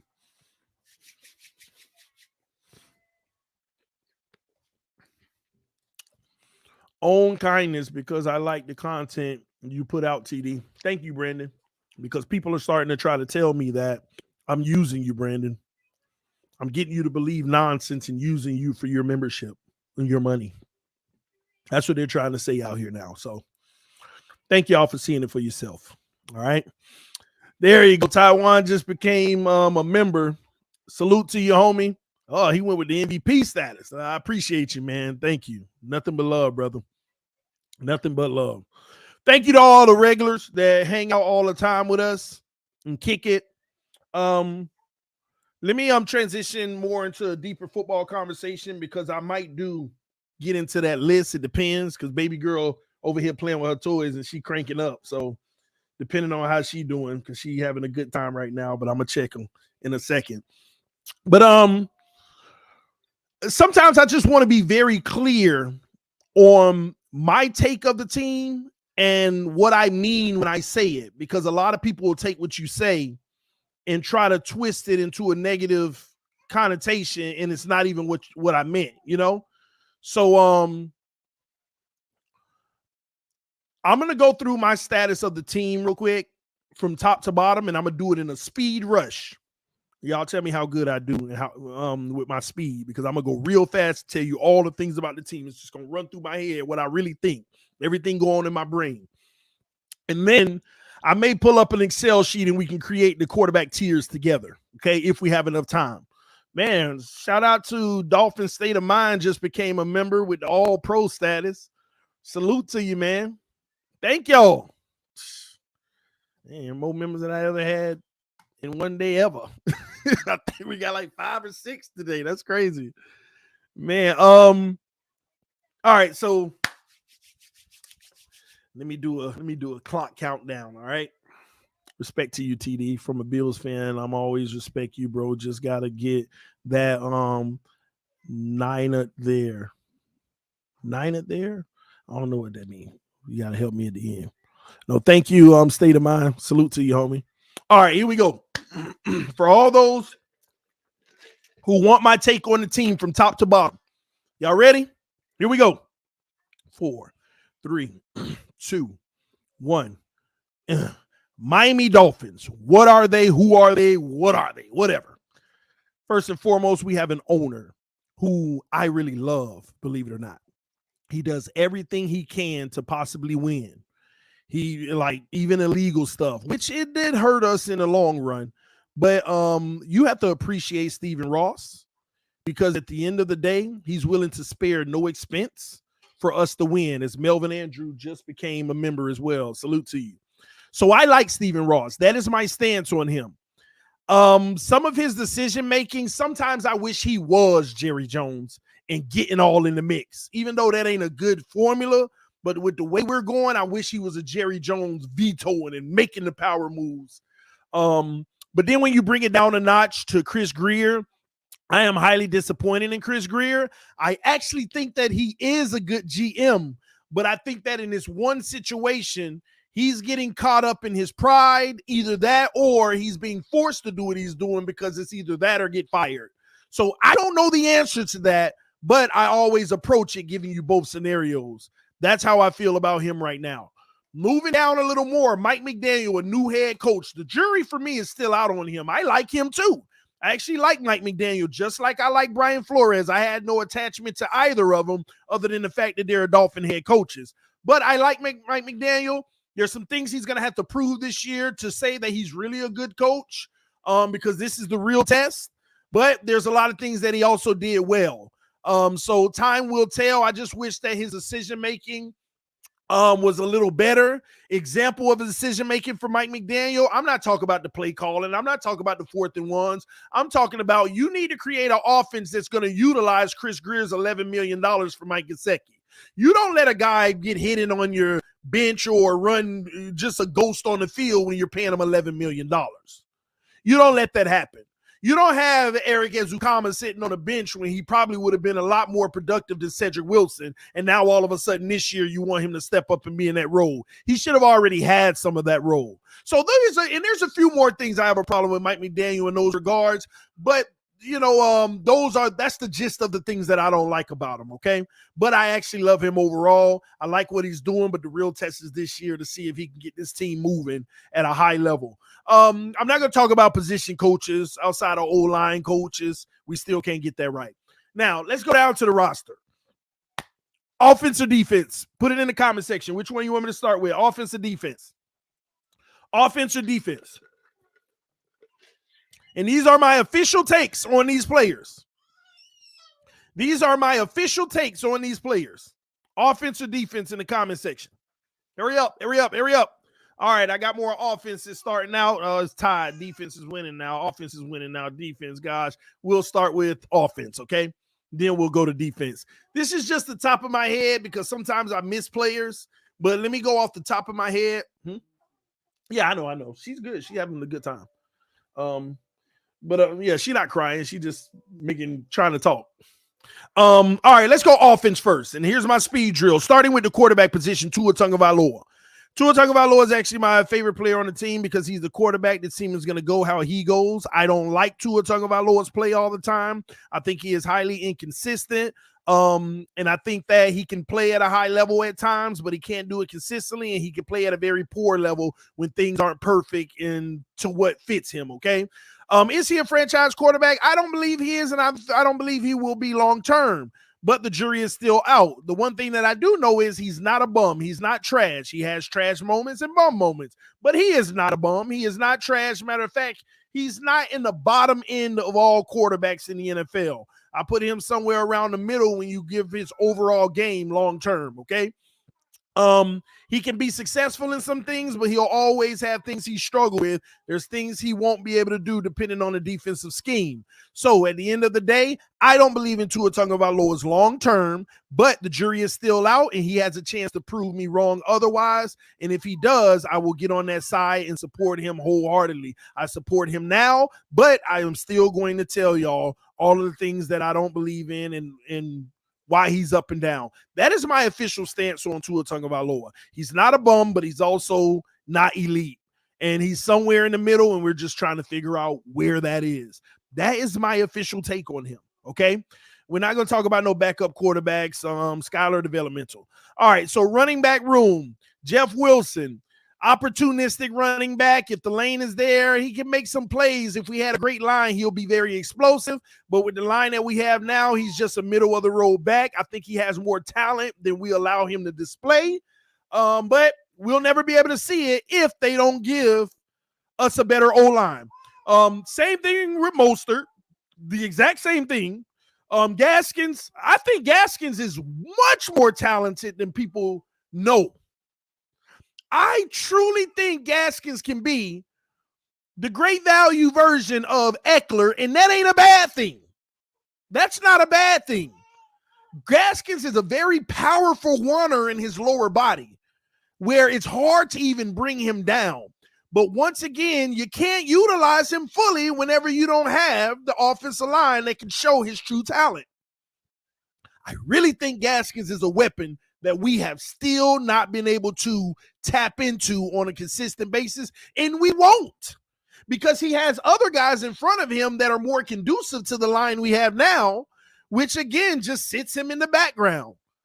If I remember Gaskins, if Eckler wants to trade, I'll be having my agent call the Chargers and say, "Let me come be your Eckler. I'm gonna be the best. I'm gonna be that dude." I'm telling you, I like Gaskins. Ahmed, I'm not really a fan of Ahmed. And it ain't even that he's done anything wrong. He just doesn't have the explosiveness that I like. He doesn't I mean, he's just a bat to me. There's nothing that stands out. He can make some plays here and there, but I've never just gravitated to Ahmed because he hasn't done anything to make me gravitate to him, honestly. This is just my take, okay? That's our running back room, okay? That's my official take for each running back, all right? Wide receiver, Tyreek Hill. We gave up a lot of draft capital for him to help our quarterback, which is worth it. We overpaid him to help our quarterback, which is worth it if we're going to be helping our quarterback. But unfortunately, with the way the team is constructed, it was so unnecessary while being necessary. Tyreek Hill is a talent that you cannot replace. Tyreek Hill is a talent. Well, the Chiefs have something to say about that, but y'all get my point. Tyreek Hill is top 2, top 3 wide receiver in the NFL, debatable. And you can't have a better weapon, pretty much. He's the epitome of what you want a wide receiver to be, but he does have flaws. And the flaws aren't because his fault. The flaws he was just simply born with. He ain't tall. He ain't the guy that's going, climb the tree. He'll go up and get it, but at the same token, against a bigger body guy, he's not going to win that battle. And he sometimes has to do a better job at the line of scrimmage when he's not offline or in motion, being able to beat jams and not letting corners frustrate him when they put their hands all in his chest and bumping him and tugging him. That happens in the NFL. You got to be able to play through that. But he doesn't have the physical attributes to be able to, like a A.J. Brown. A.J. Brown, you can get your hand all in there and tug all you want. He a big body. Get off of me. Tyreek ain't gonna move nobody with no It's strictly speed that's gonna create the separation, but he is a weapon, a force to be reckoned with. I love him for Tua. I love him for the team, but I also have concern that it could be to a detriment to everyone else because we want to force feed, keep Tyreek happy, make him happy. And matter of fact, it's a win-win because as long as you make it Tyreek happy, he's gonna ball out so it makes Tua look good.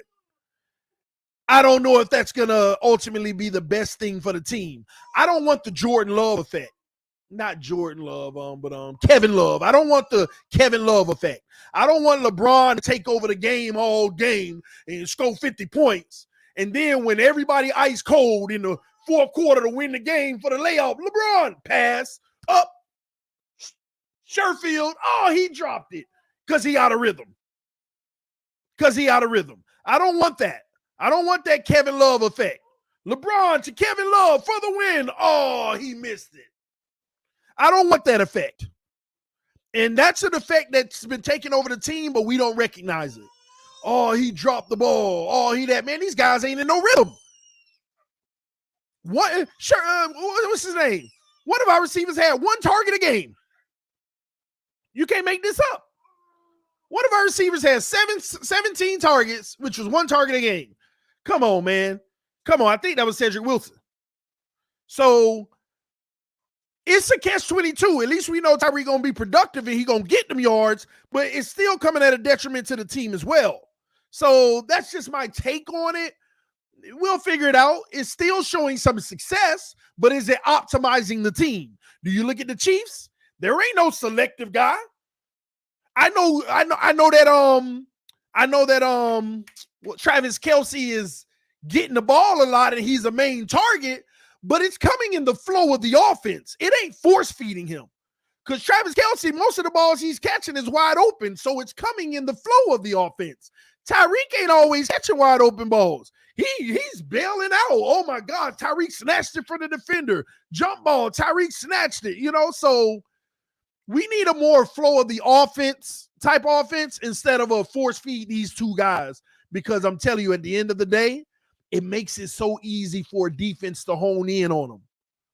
Look at what the Chargers did. The Chargers made a freaking video. They made a freaking video telling us. That's all you need to know. That's all you need to know. And I'm going to be honest with you, it's actually embarrassing. They made a video saying all we got to do is stop Tyreek and number 17. We got to get these guys off their spot, which goes back to what Trent Sherfield said about that ball coming whether you there or not. And they said we got to get them off their spot. But anyway, that's my thing with Tyreek. Great talent, but I'd rather Tyreek be the Chiefs Tyreek. I don't need the 1,700-yard Tyreek. I need the 12, 13, 14, 1,500-yard Tyreek in the flow of the offense. Because Waddle's still going to get his, but now Sherfield got 600 instead of 400. Now Cedric got 350 instead of 120. Now Gesicki got the 800 he deserved. That's what I rather. And now a defense can't stop you because they don't know where it's coming. You can't game plan for Tyreek and Waddle because Gesicki eating today. Y'all notice that? Every team that game plan for Tyreek and Waddle, nobody else ate. It wasn't, we still force fed them, and out of every 5 passes, they finally got one, and that's how they ate. This is not a good offense. It's not a good offense, y'all. I know we put the numbers up, but that was against the bums that we ran the score up. We ran the score up and ran the yards up. So that's my Tyreek take. Waddle, I love Waddle, but I'm be honest, man. I am losing favor with him because there are some flaws as a wide receiver. He tries to catch the ball with his body too frequently. He starts to move before he officially catches it, which causes him to drop it and or fumble and make mistakes. And I don't know if he's hurt or what, but he's always limping. He need to just like be healthy. I don't know what's going on with that, but Waddle actually lost us a game this year. I don't know, was it the Minnesota game? Waddle himself is responsible for that game. I love Waddle. He's a great talent. Anybody will want him on the team as a number 2. But a number 1, he's got to fix those areas so he can be the true number 1 I believe he can be. Great talent, though. You wouldn't want to replace him. Still young, so you're not really concerned. But if this year he still shows some of that, man, I'm telling y'all, that's not good. And a matter of fact, let me say this before I move on. I don't want Waddle to end up like Jarvis Landry. Great player. But look at how the career ended. You see what I mean? Jarvis Landry could have been a Hall of Famer if he was just at like his peak all the time. Like Waddle, I think, can end up being the same if he puts up 12 years of just what he's been doing. 12 years, though. But don't get to the point to where you end up being the Jarvis Landry. Y'all see what I'm saying? And Jarvis Landry is great, but you see how it started to do. Ever since he got traded, he was still a weapon, but less and less and less and less. Now he a free agent and he available right now. I don't want that to happen. The only reason you got stats is because you were force fed. And it really wasn't in the flow of an offense. I don't want that for Waddle. Waddle way more talented than Landry. I agree.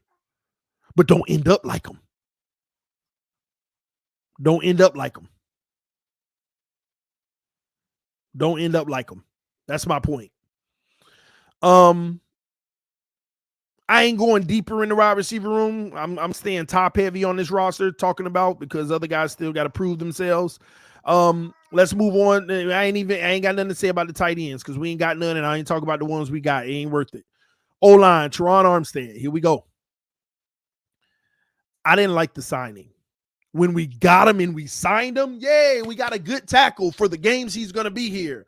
But I didn't like the signing. I didn't think it was worth it because I didn't feel like it was going to move the needle for the overall season. If he can play 17 games, he's going to move the needle. But if he's only going to play 12 games, he's not going to move the needle. Did he move the needle, y'all? Same record. Still wasn't no difference. A 17-game Armstead would move the needle. A 17-game Armstead, we might have had 2 more wins this year. We might have had 2 more wins this year. But that's the problem. And I'm already a little biased about it because we paid you because of the failure of Austin Jackson over there. Don't forget that, ladies and gentlemen. That is Austin Jackson's position and spot. And what did they say? They said, nah, we need a real one over there. David Long Jr. is dope. I preached it. He's amazing. And I still don't like that Armstead situation. But it is what it is, right? It is what it is. Because I understand that you need to make the investment because Austin Jackson failed to keep Tua healthy. And we were fortunate that they were kind of hurt simultaneously most of the season. That's what y'all got to remember. They were hurt simultaneously this year. So we can't even say that he made the difference of protecting Tua because he was in the game when Tua kept getting hurt or concussed.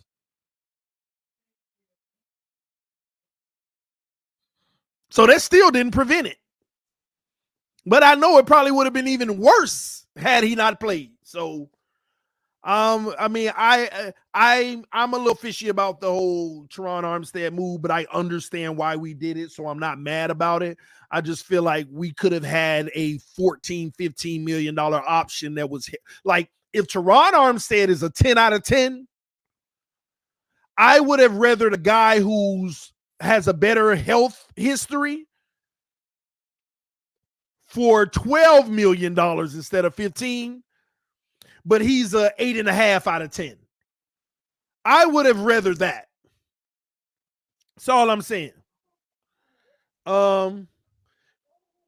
Bleacher Report should definitely put your streams on YouTube after they hit the app. I don't know what they do with them, but they call me, they contract me, they offer me a sum of money to do an episode, and I say sure, and then I host the episode for them. And they just reach out to me for Dolphin content. So I don't know what they do with the content, but I sign over the rights to the content to them when I'm on their show. So FYI, for the person who said that. But that's my thing on Teron Armstead. Now, Liam Eichenberg, I ain't gonna say much about it, but it's a failed project. He looks lost. He looks out of place. He looks like he's not fit to be in that position. I'm a little upset because if they believe Liam Eichenberg has something in him, then I'm a little upset because you should have put him at his natural position and let him struggle. You should, like, guys are gonna struggle the first year or two, right? Tua, right? Just like Tua. Liam Eichenberg was a tackle who didn't give up any sacks for 2 years straight. 2 years straight in college, he didn't give up a single sack. And I know his arms aren't long and all this and that, but put him in his natural position and let him fail until he get it. Otherwise, you're just moving him around and learn a new system when he could have probably been better by now at tackle, or he just ain't it. And I don't understand this musical chairs. It's right back to what Flores was doing, y'all. Y'all notice that? It's right back to what Flores was doing. The same thing they criticized him for. But we don't keep the same energy. But anyway, I don't know if Liam Eichenberg gonna work out. I just can't get over every time I watch his film. It's just like,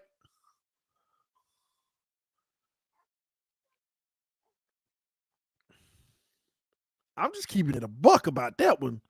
And I hope he come and turn the corner and ball out and something changed this year.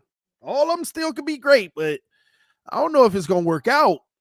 I mean, like I say, when you watch the film, it's like,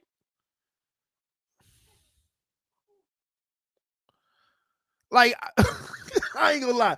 It's one thing to be getting beat and struggling, but you're trying. Oh, I just got beat. I almost had him, but I didn't get him. He beat me. Oh, I'm fighting. Oh, dang, he got me. But Liam film is different. Liam be like, oh, he be flying. And like, oh, I don't, hike backwards, hike, swim move. Oh, like, it ain't like. Next, Connor Williams. I like the Connor Williams move. I wish this team, Dieter ain't here no more, but I'm going to keep saying I wish they actually played Dieter at center. Dieter at center, I know he ain't the greatest of centers, but you would have got a bigger bang for your buck putting Dieter at center and Connor at left guard. I feel like we would have got a bigger bang for our buck if Dieter continued to develop at center and put Connor at left guard, where he is a natural. Would Dieter have been great? No, but I think that Eichenberg-Connor connection is not better than a Dieter center and Connor guard connection. Like when you put it together. My opinion. But they didn't. So Connor Williams, either way, I think he did good. The high snaps were expected because it's not his natural position. He's always had that issue. We can't complain about an issue he had when he's playing out of position. That's just the reality. But overall, he still played high-level football. But even players that play high-level football screw up at times. Connor Williams shares the blame of why Tua got concussed in Cincinnati when his hands were like that. Connor Williams shares that blame. Go look at the film. They were play action. The whole O-line rolling right. Connor rolling right. He got a tackle on him with his hands on him, and Connor's blocking him. And as soon as they all got out there to the right, and the defense said, oh, this play action, and they shift towards Tua, Connor didn't start blocking. Everybody started blocking. Connor just stood there, and his guy ran right past him. Like literally just stood there. Didn't even throw a hand to make an attempt. Just stood there. His guy run right past him. And that's the same guy that got his hand on Tua, flung him around, and bam. I ain't showing the film because they're going to copyright me. But I'm telling you, just go watch it. Go watch the Cincinnati injury. Watch them hike the ball, number 58 rolling right. The whole defense went right that way too. They sold it real well. Tua had the cleanest pocket you will ever have. It was the cleanest play action you will ever see. In that first in the A, you got to get Tua credit on this because he wanted to go deep, but it wasn't there. He wasn't going to spot throw that because it still needed time to develop down the field, but it was never there. And sure enough, only one guy got loose coming at Tua, and that was Connor Williams' guy because Connor just stood there and let him run.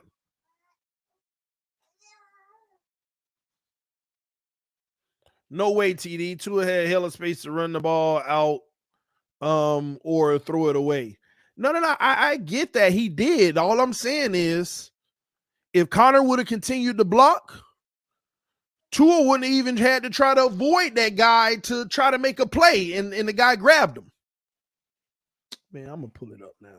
Tua versus Bengals concussion. I'm going to pull it up.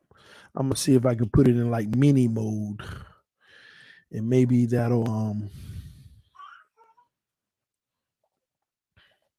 give me a second. Share screen. We'll put it in mini mode. Let me pause it right here. All right. I'm just going to show y'all frames. You see the beginning of the play? Look at the center. 58. Look at Connor, number 58. Look at him. Look at Connor. Connor's right here, y'all, if you can't see. Number 58. Look at this. Right there, he just let him go. He thought the play was already over. It's a timing offense. He thought the ball was already gone. But Tua didn't pull a trigger because it was probably not open. He just let him go. Now he chasing him. You can't just stop blocking right here. Right here. You can't stop blocking right there. Just stopped. He just stopped right there. He stopped right there and just let him go. No, you can't stop blocking. Connor automatically think because it's a timing offense and the ball should already be out from a timing standpoint. And that's the problem with the timing offense, y'all. That's another problem with the anticipation. A lot of people think it's already over. A lot of people think that it's already over.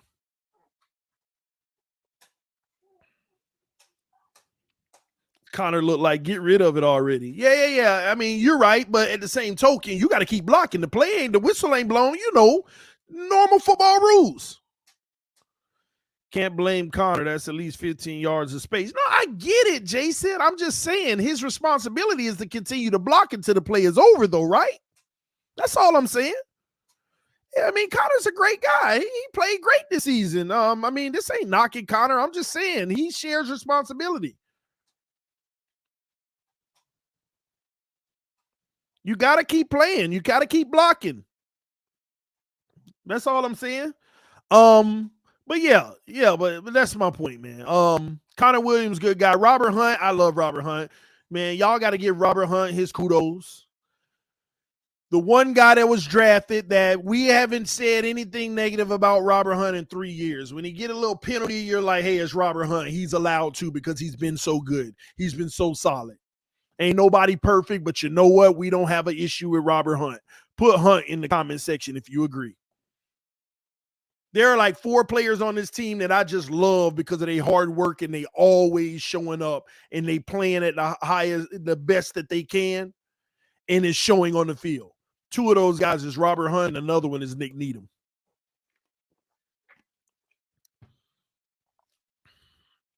Them the type of guys I love.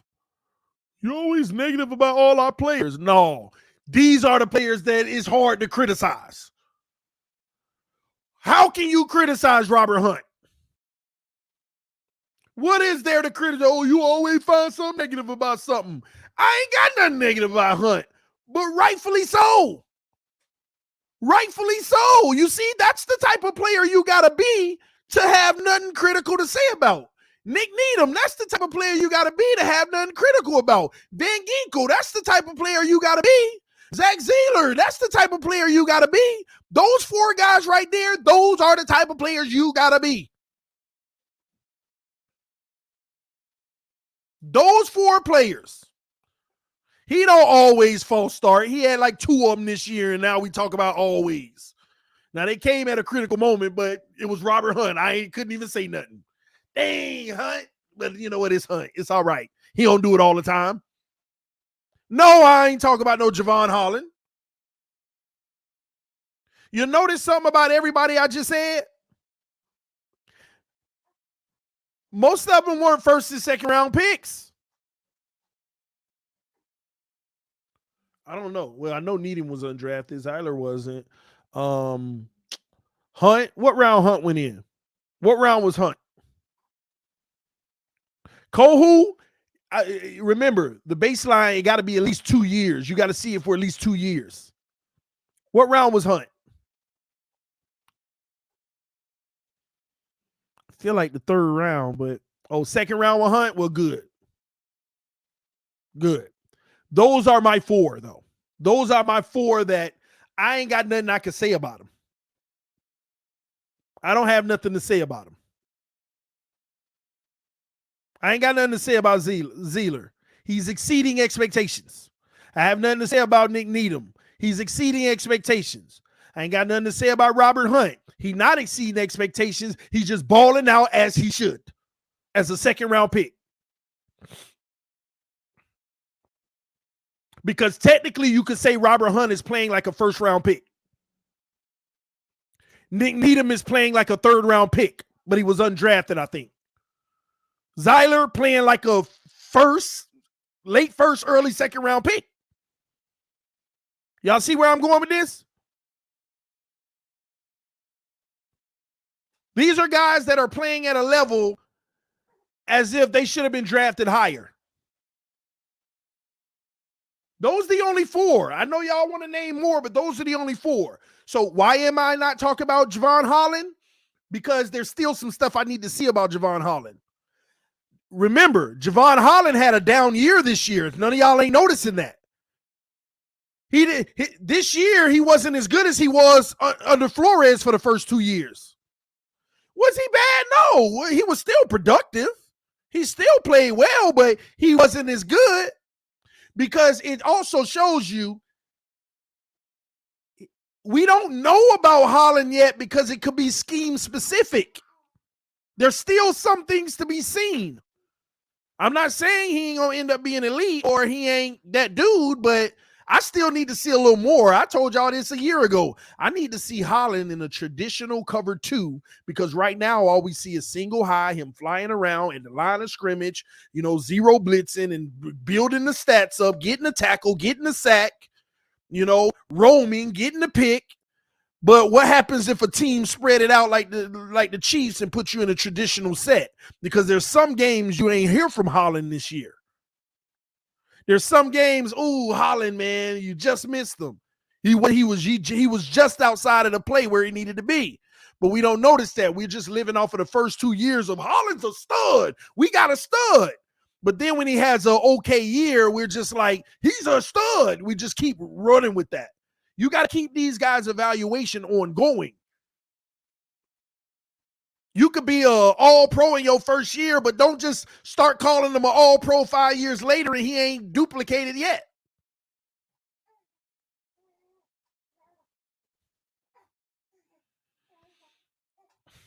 So, and trust me when I'm telling you, this ain't nothing to say negative about Holland. I really love his talent, but I'm not putting him in that realm with them 4 players I just said because I still got questions. I still got stuff I need to see.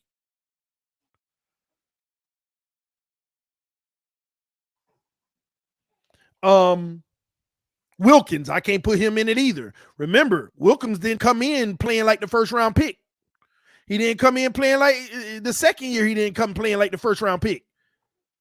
2 years ago, he improved, but it was still like, we need to see a little more. You got to break out this year. And he broke out.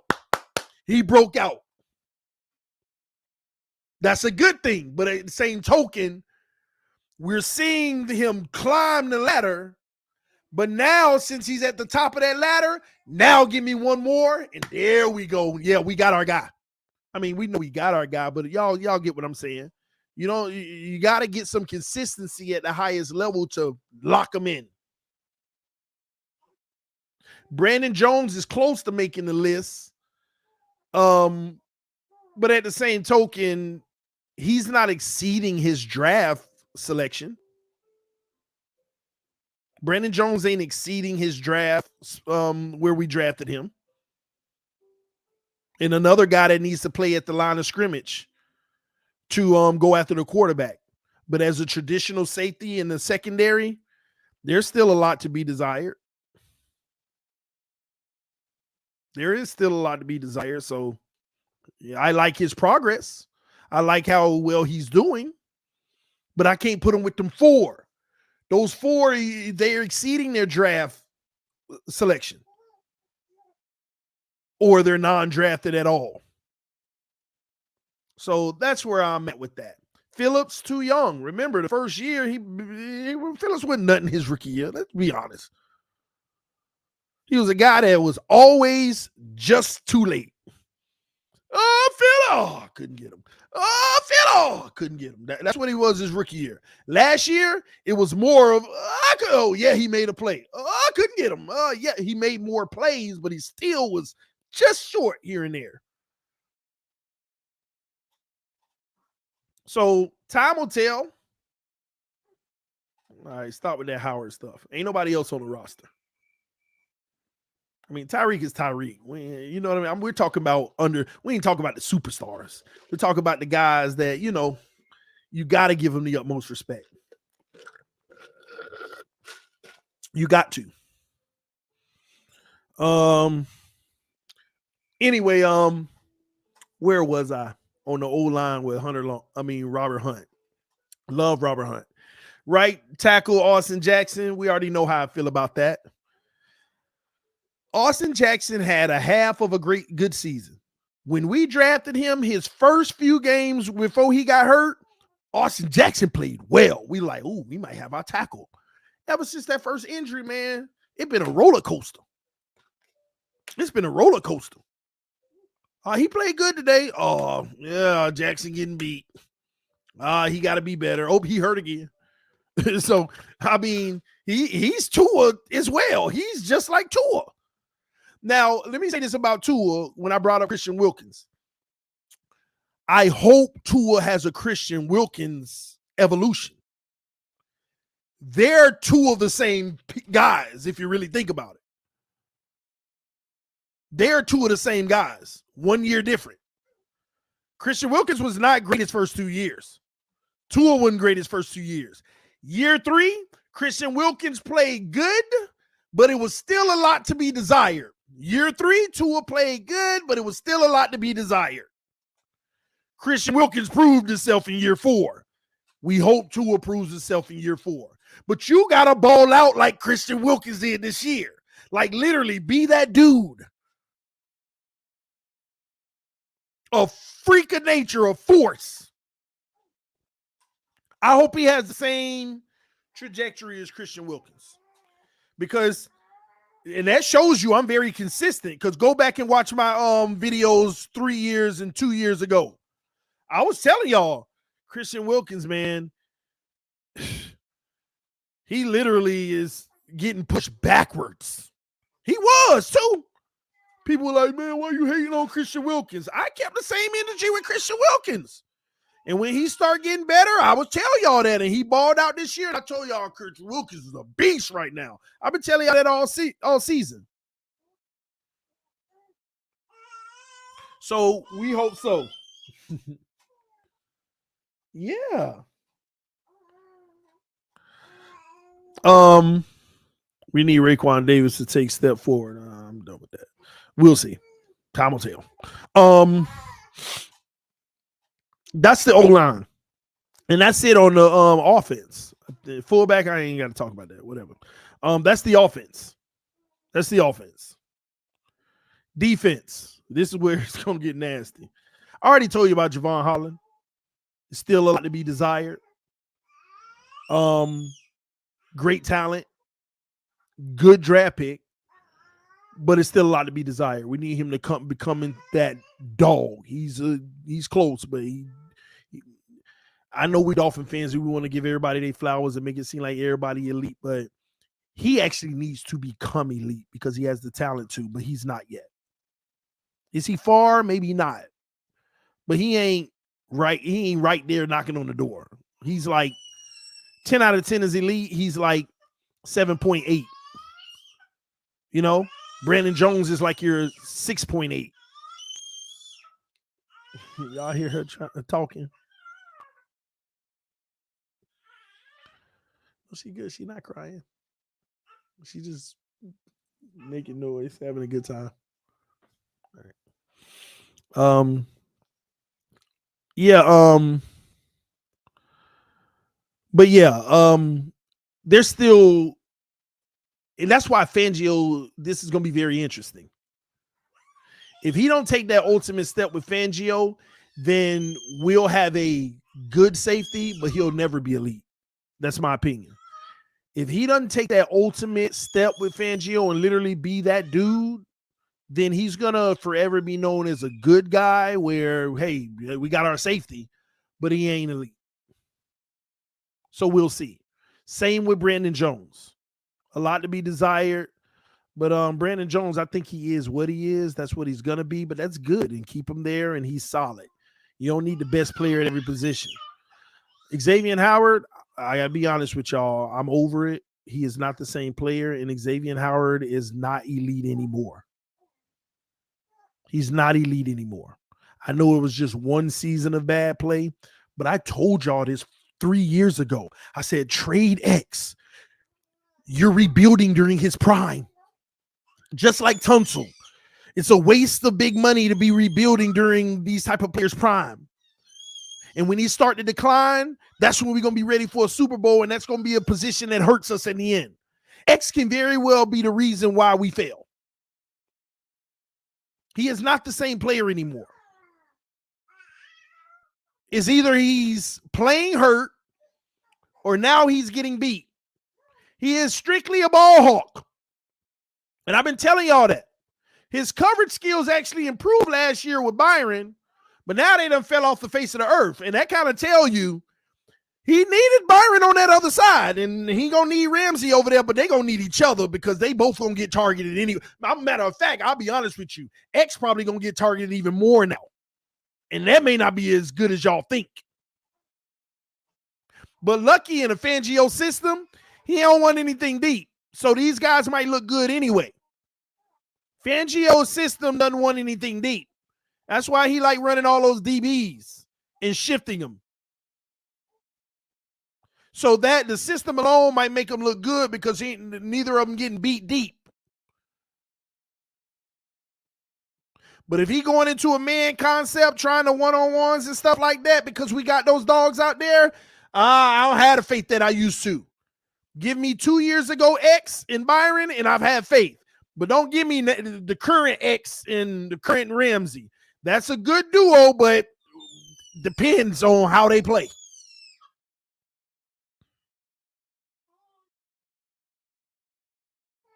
Time will tell, man. But I'm telling you, I've been told you should have traded X. Don't get in no playoff game and X getting toasted and we lose and be like, dog. And that's going to be the real slap in the face for me because I'm going to be like, I told y'all this was my biggest fear. I told y'all this is my biggest fear. That we should have been traded X. Because by the time we're ready to compete for a Super Bowl, he's going to just be coming out of his prime. And I told y'all that. And last year, kind of show, what's that? Oh, her new playpen? All right, thank you. I'll put it together and unbox it in a little bit. X been hurt. When hasn't he been? That's the point. Y'all got to stop saying, yeah, but X was injured. That's a thing now. That's a common theme now. You can't say that that's the reason why when he's always hurt now. We got to stop saying that. But X was hurt. He was laboring or growing. Every year for the last 4 years, he's been laboring something.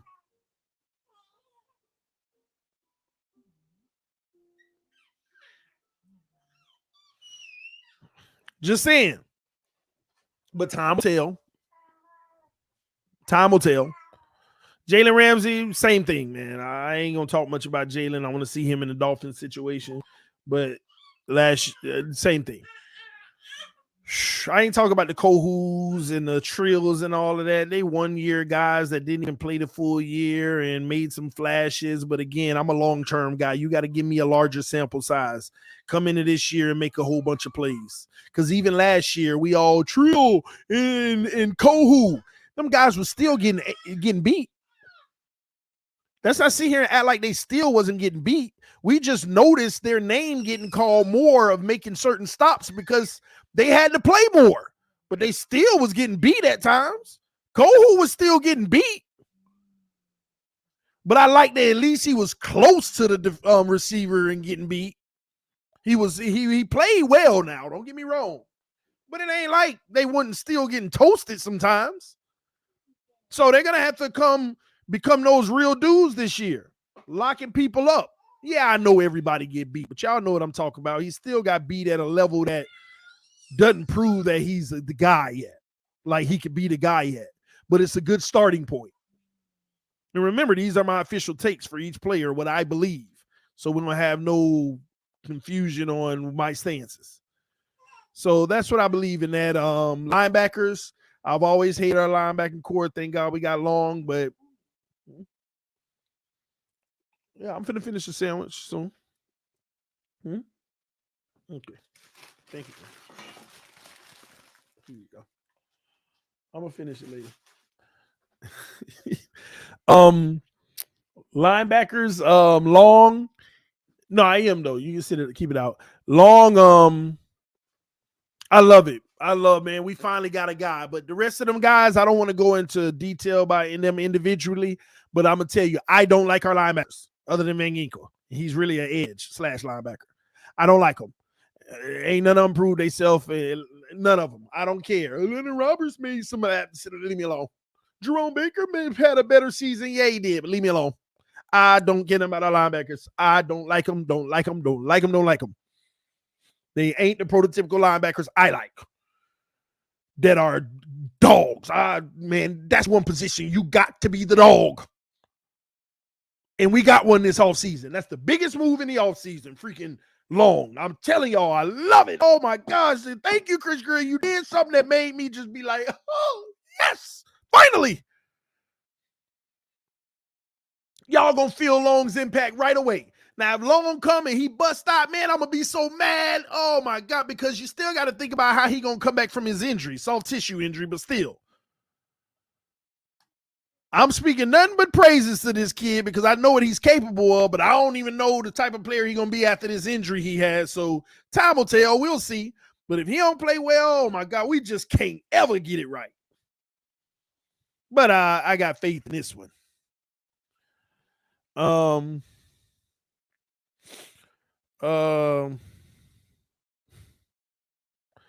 Oh my gosh, don't come in here with this. I don't like how TD talks about other YouTubers and how he's so much greater than them. My sons, I birthed these wannabes. First of all, I don't talk about how much greater I am than them. You can't find a quote that says I'm better than them. I'm better than them because of this and that. The only thing I said that I've done better than these other ones is support everybody in the community. And I'll stand on that. And yeah, I put my sons, I birthed these wannabes. That's just my little jab at these. And first of all, that wasn't even directed towards a YouTuber. It was directed towards a person in the squares. I mean, the spaces. Y'all call it spaces on Twitter. A creator that goes live every day on Twitter just to talk bad about me. That's what that was about. And I birthed him because that's what his content is about, me. I'm the reason he goes live. And it's only because they jealous and they want to be me. So my sons, I birthed these wannabes. Now, if a YouTuber or somebody else fits the description as well, so be it. Tell them if the shoe fits, wear it. I don't like how TD talks about other YouTubers and how he's much better than them. I ain't never say I was greater than them. I even humbly said on this channel, I hope every single one of them get 10 times more subscribers than me so that they could look at me as the little guy so they could finally keep my name out their mouth. I want them to have success and I want them to blow right past me and have greater success so that they could leave me alone. So stop getting in your feelings. Maybe it struck a chord because it was a specific person that you feel that way about and you don't like me saying that because it applies to them. Maybe that's what it is. Maybe that's exactly what it is. It's a certain person that you may like that when you read what I said, it applied to them. And there's a part that you agree with for you to even acknowledge. My sons, I birthed these wannabes. Somebody, obviously, you view as under me that you feel I'm throwing a jab as my son and I birthed them. So who do you think I'm talking about? I just told you who it was, but if it's somebody else, then that's your personal issue. That is your personal issue. And the reality is all the other creators that got a problem with me, they're the ones who feel that they're much greater than everybody else. Like they're the gatekeepers of the community. There's only 3 people in this community, maybe 4, that could be talking about gatekeeping. And the top one is pretty much K Flexing. And he don't even do it like this. He don't even do it that much.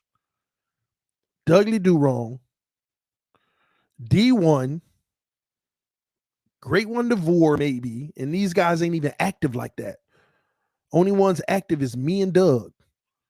Outside of that, don't be talking about no gatekeeping. Do not talk about no gatekeeping.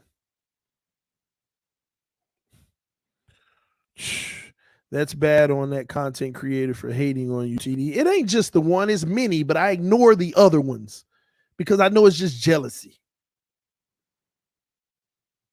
It's just jealousy. But don't be out here gatekeeping. You ain't no gatekeepers if you ain't talk about them 5 people that I just named. Those are the people who brought content to YouTube first. The only 5. A lot of these other dudes wasn't on the scenes. A lot of them wasn't. So get your facts straight and stop making me out to be the bad guy. I ain't never disrespect nobody. And 9 times out of 10, for the record, if they talking bad about me, then I probably am better than them. Because winners focus on winning, and I keep winning, and that's all I'm focused on. Losers focus on winners, and they focused on me. They focused on me. That's what losers do, focus on winners. So I probably am better than them. How about that? Take that to the bank. Cha-ching. Keep it real, TD. That's all I try to do. That's all I try to do. Anyway, man, let's keep it moving, man. You quiet when I bring up Baker. Who, me? Baker, Jerome Baker. I just said my spew on Jerome Baker. I don't like Jerome Baker. Jerome Baker had a good year this year, though. Shockingly, it was low key. Nobody noticed. And Jerome Baker had a good year this year. First time. Jerome Baker like an extended tour. They gave him 6 years, 7 years to get it done. 6 years or something like that. And he finally had a good season. Still ain't amounting to nothing, but he finally had a solid season at his position. So, but they still tell you what they think about it when you go get long. So, Baker 2 years ago had player of the month. Did you forget? No, I ain't forget. Just because you lead the AFC in tackles, don't let the player of the month skew you because you had the most tackles in the AFC. You know, sometimes when you got the most tackles, it's also a bad thing when you're a linebacker.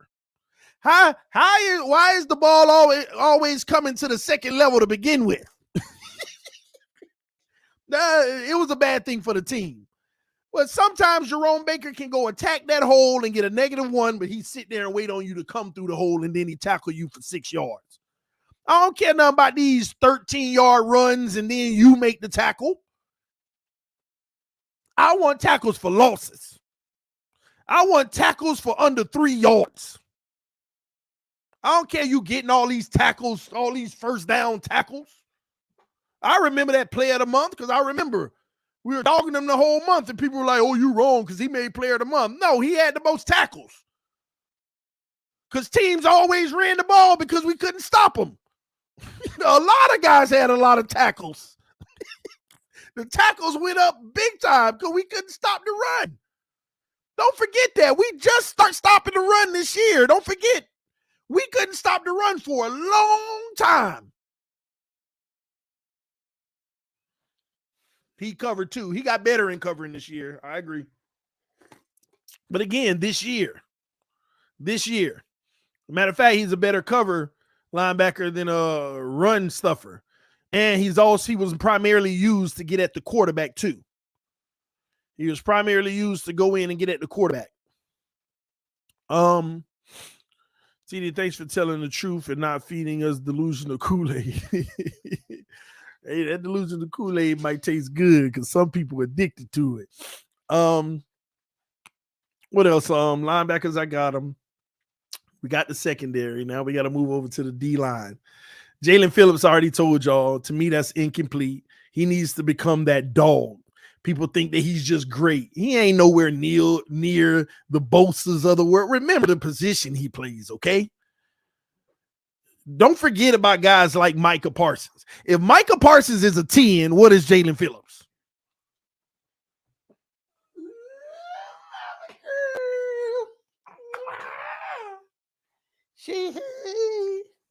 You are just up today. Look at you. You all fly. You all fly. Show off your outfit. You all fly. Yeah, mama. I know. Oh, mama got you all fly today. All right, y'all say 7, 8.5, 7, and all. But that's my point. So Jalen Phillips, he got some room, man. I want him to be a dog. I want him to be that 9 that I believe he could be. He ain't ever gonna be Parsons. He ain't gonna ever be Michael Parsons.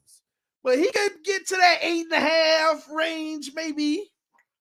But right now, he's like a 7 compared to a 10 Parsons. So that's my official take. I need more. I need that like sometimes it's like he plays passive, like finesse. Like he ain't really like just Debo, and he's just like finesse, and you know what I'm saying? Like Jason Taylor was violent too, using his string. Phillips is like push and pull and technique. Like he's like more finesse to me. Does that make sense?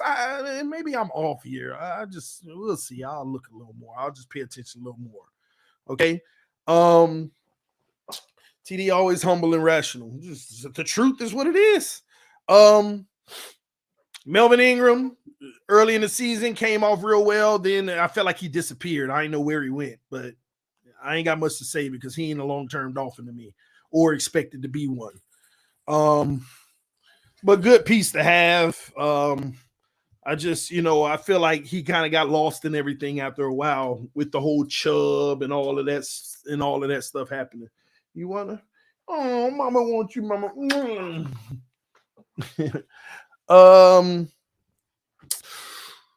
Zyler, I already told you how I feel about him. Just love him, man. Ain't got nothing to say bad. Just keep working and continue to stay at a high level. I wonder how this contract situation gonna work out because his agent said he just feels Zyler deserves to get paid. His pay needs to match his production.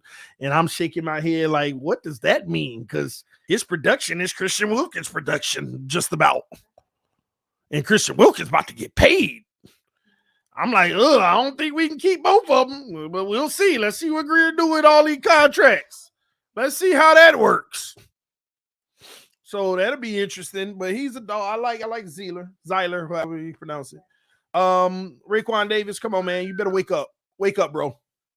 There was a lot of faith in you. There was a lot of excitement. I think we moved up in the draft to get you. Wake up, bro. Underperforming right now for whatever reason, scheme, whatever. Wake up, bro. We need you. We need you. Christian Wilkins, I already talked about him, how he's evolved, just a dog now. And if he could do that one more season, he's officially that dude. He's playing like that dude right now, but he got to give us one more season of that, and he's official. He's locked in as a top in the league, and then the league will start giving him recognition. Christian Wilkins need another top 5 season this year, and then he'll get the recognition he deserves from the NFL. And what I mean by recognition, get this all-pro votes, those type of things. Make sure you don't mute anybody unless they're being disrespectful. Lewis said, too lit say, tell the mods to stop muting me. If you're being disrespectful, Lewis, I understand why they are if you're spamming, but if you're not, mods, make sure it's only because of disrespect that we mute people. If they have an opposing view or anything like that, then don't do that. I don't want to have to get rid of all the mods again. Who else we got on the line? Ogba. I don't understand this notion with Ogba. Everybody like Ogba when he come back healthy. Man, Ogba played 8 or 9 games and was absolutely horrible. That man got his money and was absolutely horrible. I don't know what people talk about out here. When he was healthy this year, he was absolutely horrible. Non-existent. Didn't even exist. And then he got hurt, and all of a sudden, we were missing Ogba. When he comes back next year with Chubb and all that, it's going to be crazy. I hope so. But stop making it seem like he was playing well until he got hurt. I mean, Ogba was bad this year. People making it seem like it was only 2 games. The man played like 8 or 9 and was bad. It was not great. Did absolutely nothing. But he thrived under Flores' system because that system, everybody thrived. I'm telling y'all, the zero look, it gets you one-on-ones because the O-line, like, I don't know who to block. Just hike the ball and we'll grab one. And it always got people loose. And all of them picked up stats. And all of them start balling one play at a time. This time is this person. This time is Ogba. This time is Jerome. This time is Holland. This time is Christian. This time. That's what the system did. And we thinking that that's their true ability and these players getting paid from it. But then when you put them in a traditional set, they can't get to the quarterback to save their life.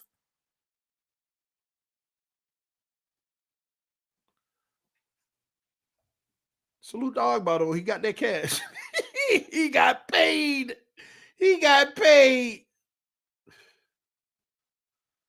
And I ain't mad at him.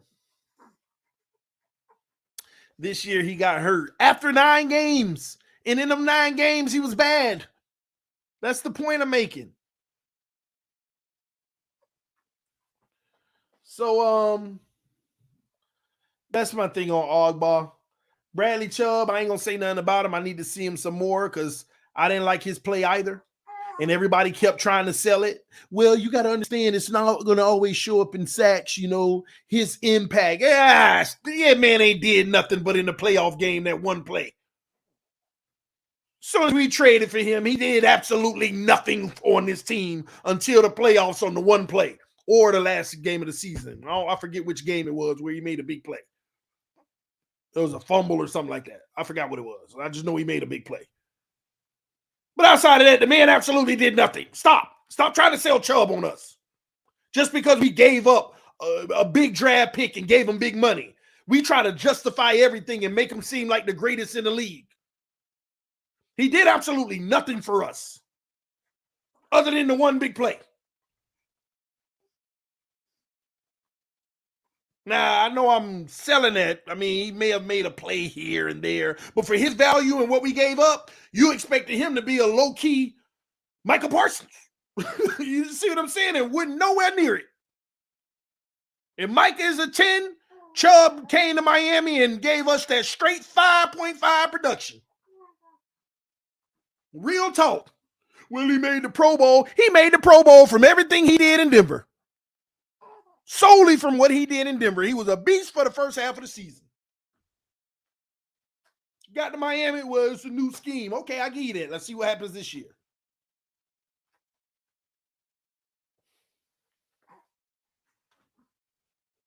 We'll see this year. Hard to get pressure on a zero blitz when the cornerbacks play 8 yards off the line. That's a good valid point because the scheme made it harder for them guys too. The scheme definitely made it harder for them guys. But when you watch on film, he wasn't beating nobody. Kept going wide around the corner, overshooting the quarterback. Didn't have a burst to get there. And sometimes it kind of looked lazy. I got to be honest with you. Sometimes you watch the film and it kind of looked lazy. Sometimes them guys be looking lazy. And maybe they are tired in some situations, but man, sub out the game so we can get a fresh body in so you can come back. That's all I'm saying.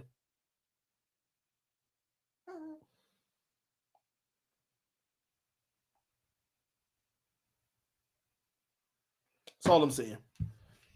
But this year, let's see what happens. Maybe he break out, especially he originally played under the Fangio system and it was his best year. And that's the guy, maybe that is perfect. Maybe he breaks out and he's all pro this year. That's what we paid you for. Let's get there. Let's get there because you ain't there right now. Let's get to what we paid for. That's important. I think that covers all the D-line that I care to talk about right now. But that's the team. Those are my official stances on this team right now and the players. Those are the official stances. Yeah, mama. All right, man. Hey, you're just having a good old time, huh? You're just teething, all this drooling you're doing. Say hi. Hey, hey, hey, hey, hey, hey, hey, hey, hey, hey, hey, hey,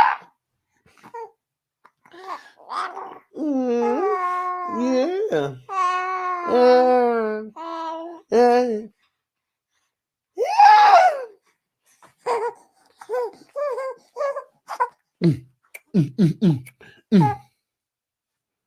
Stop eating your bib all the time. Oh, mama gonna get me. Not your bib off. All right. Let me get it. Let me put it back on before mama come in and get me. There you go. All right. You all better? All better?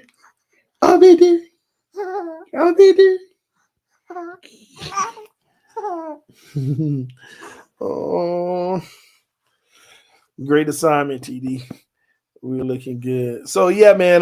That's why Fangio can clean that up. I hope so, Ty Bless.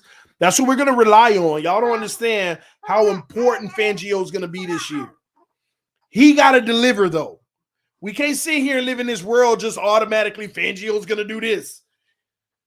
He got to deliver because if he don't, we in trouble. We are in trouble. So Fangio gonna have to really deliver this year. He gonna have to have his defense playing lights out so that we could dominate teams. It's time for the Miami Dolphins to dominate teams. We only dominated one team last year. One. And when I say dominate, that means on both sides of the ball, we literally played better than them and dominated. One game we dominated all season, and that was the Cleveland Browns. One game. Offensively, defensively, and special teams. One game, all 17 games, we dominated. Not a single other one. That is concerning. All this notion of, oh, we had success this year. One dominating game. Ain't no team winning no Super Bowl if you got one dominating game all season.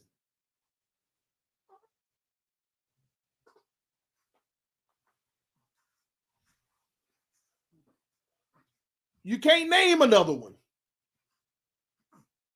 And that has to change. That has to change. You need about 5 of them boys in a season. That's when you know you got your team.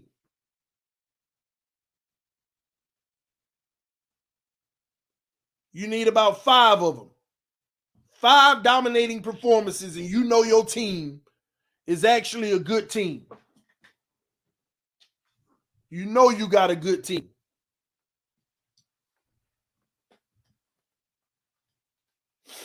Time will tell. Did the Browns make the playoffs? No, they didn't. Dominated one of the worst teams in the NFL. Yeah, mama. But yeah, we'll see. And it's going to be even harder this year because our schedule is harder.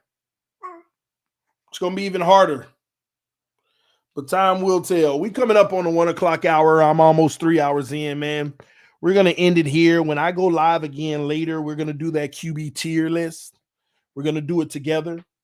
Now, and I will explain the rules of the QB tier list. So make sure when we do it, you follow the rules, because I don't want people to be thinking I'm making a QB tier list just based off of 1 year last year. 1 year does not make the quarterback.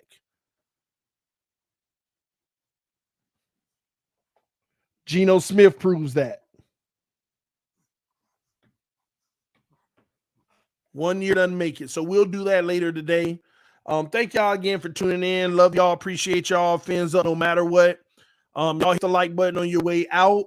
And again, to all the members, all the subscribers, and everybody who views TD Fins Talk on a regular basis and hit that like button, thank you for your love and support. Thank you for holding me down. And thank you for motivating me every single time they try to come for me and attack me. Thank y'all for holding me down, man. I'm grateful. Appreciate y'all. Fins up no matter what. Salute. Y'all stay blessed. I will be back later today. We will be doing the quarterback tiers, maybe early evening, something like that. We'll see. Love y'all. Appreciate y'all. Peace. I'm out.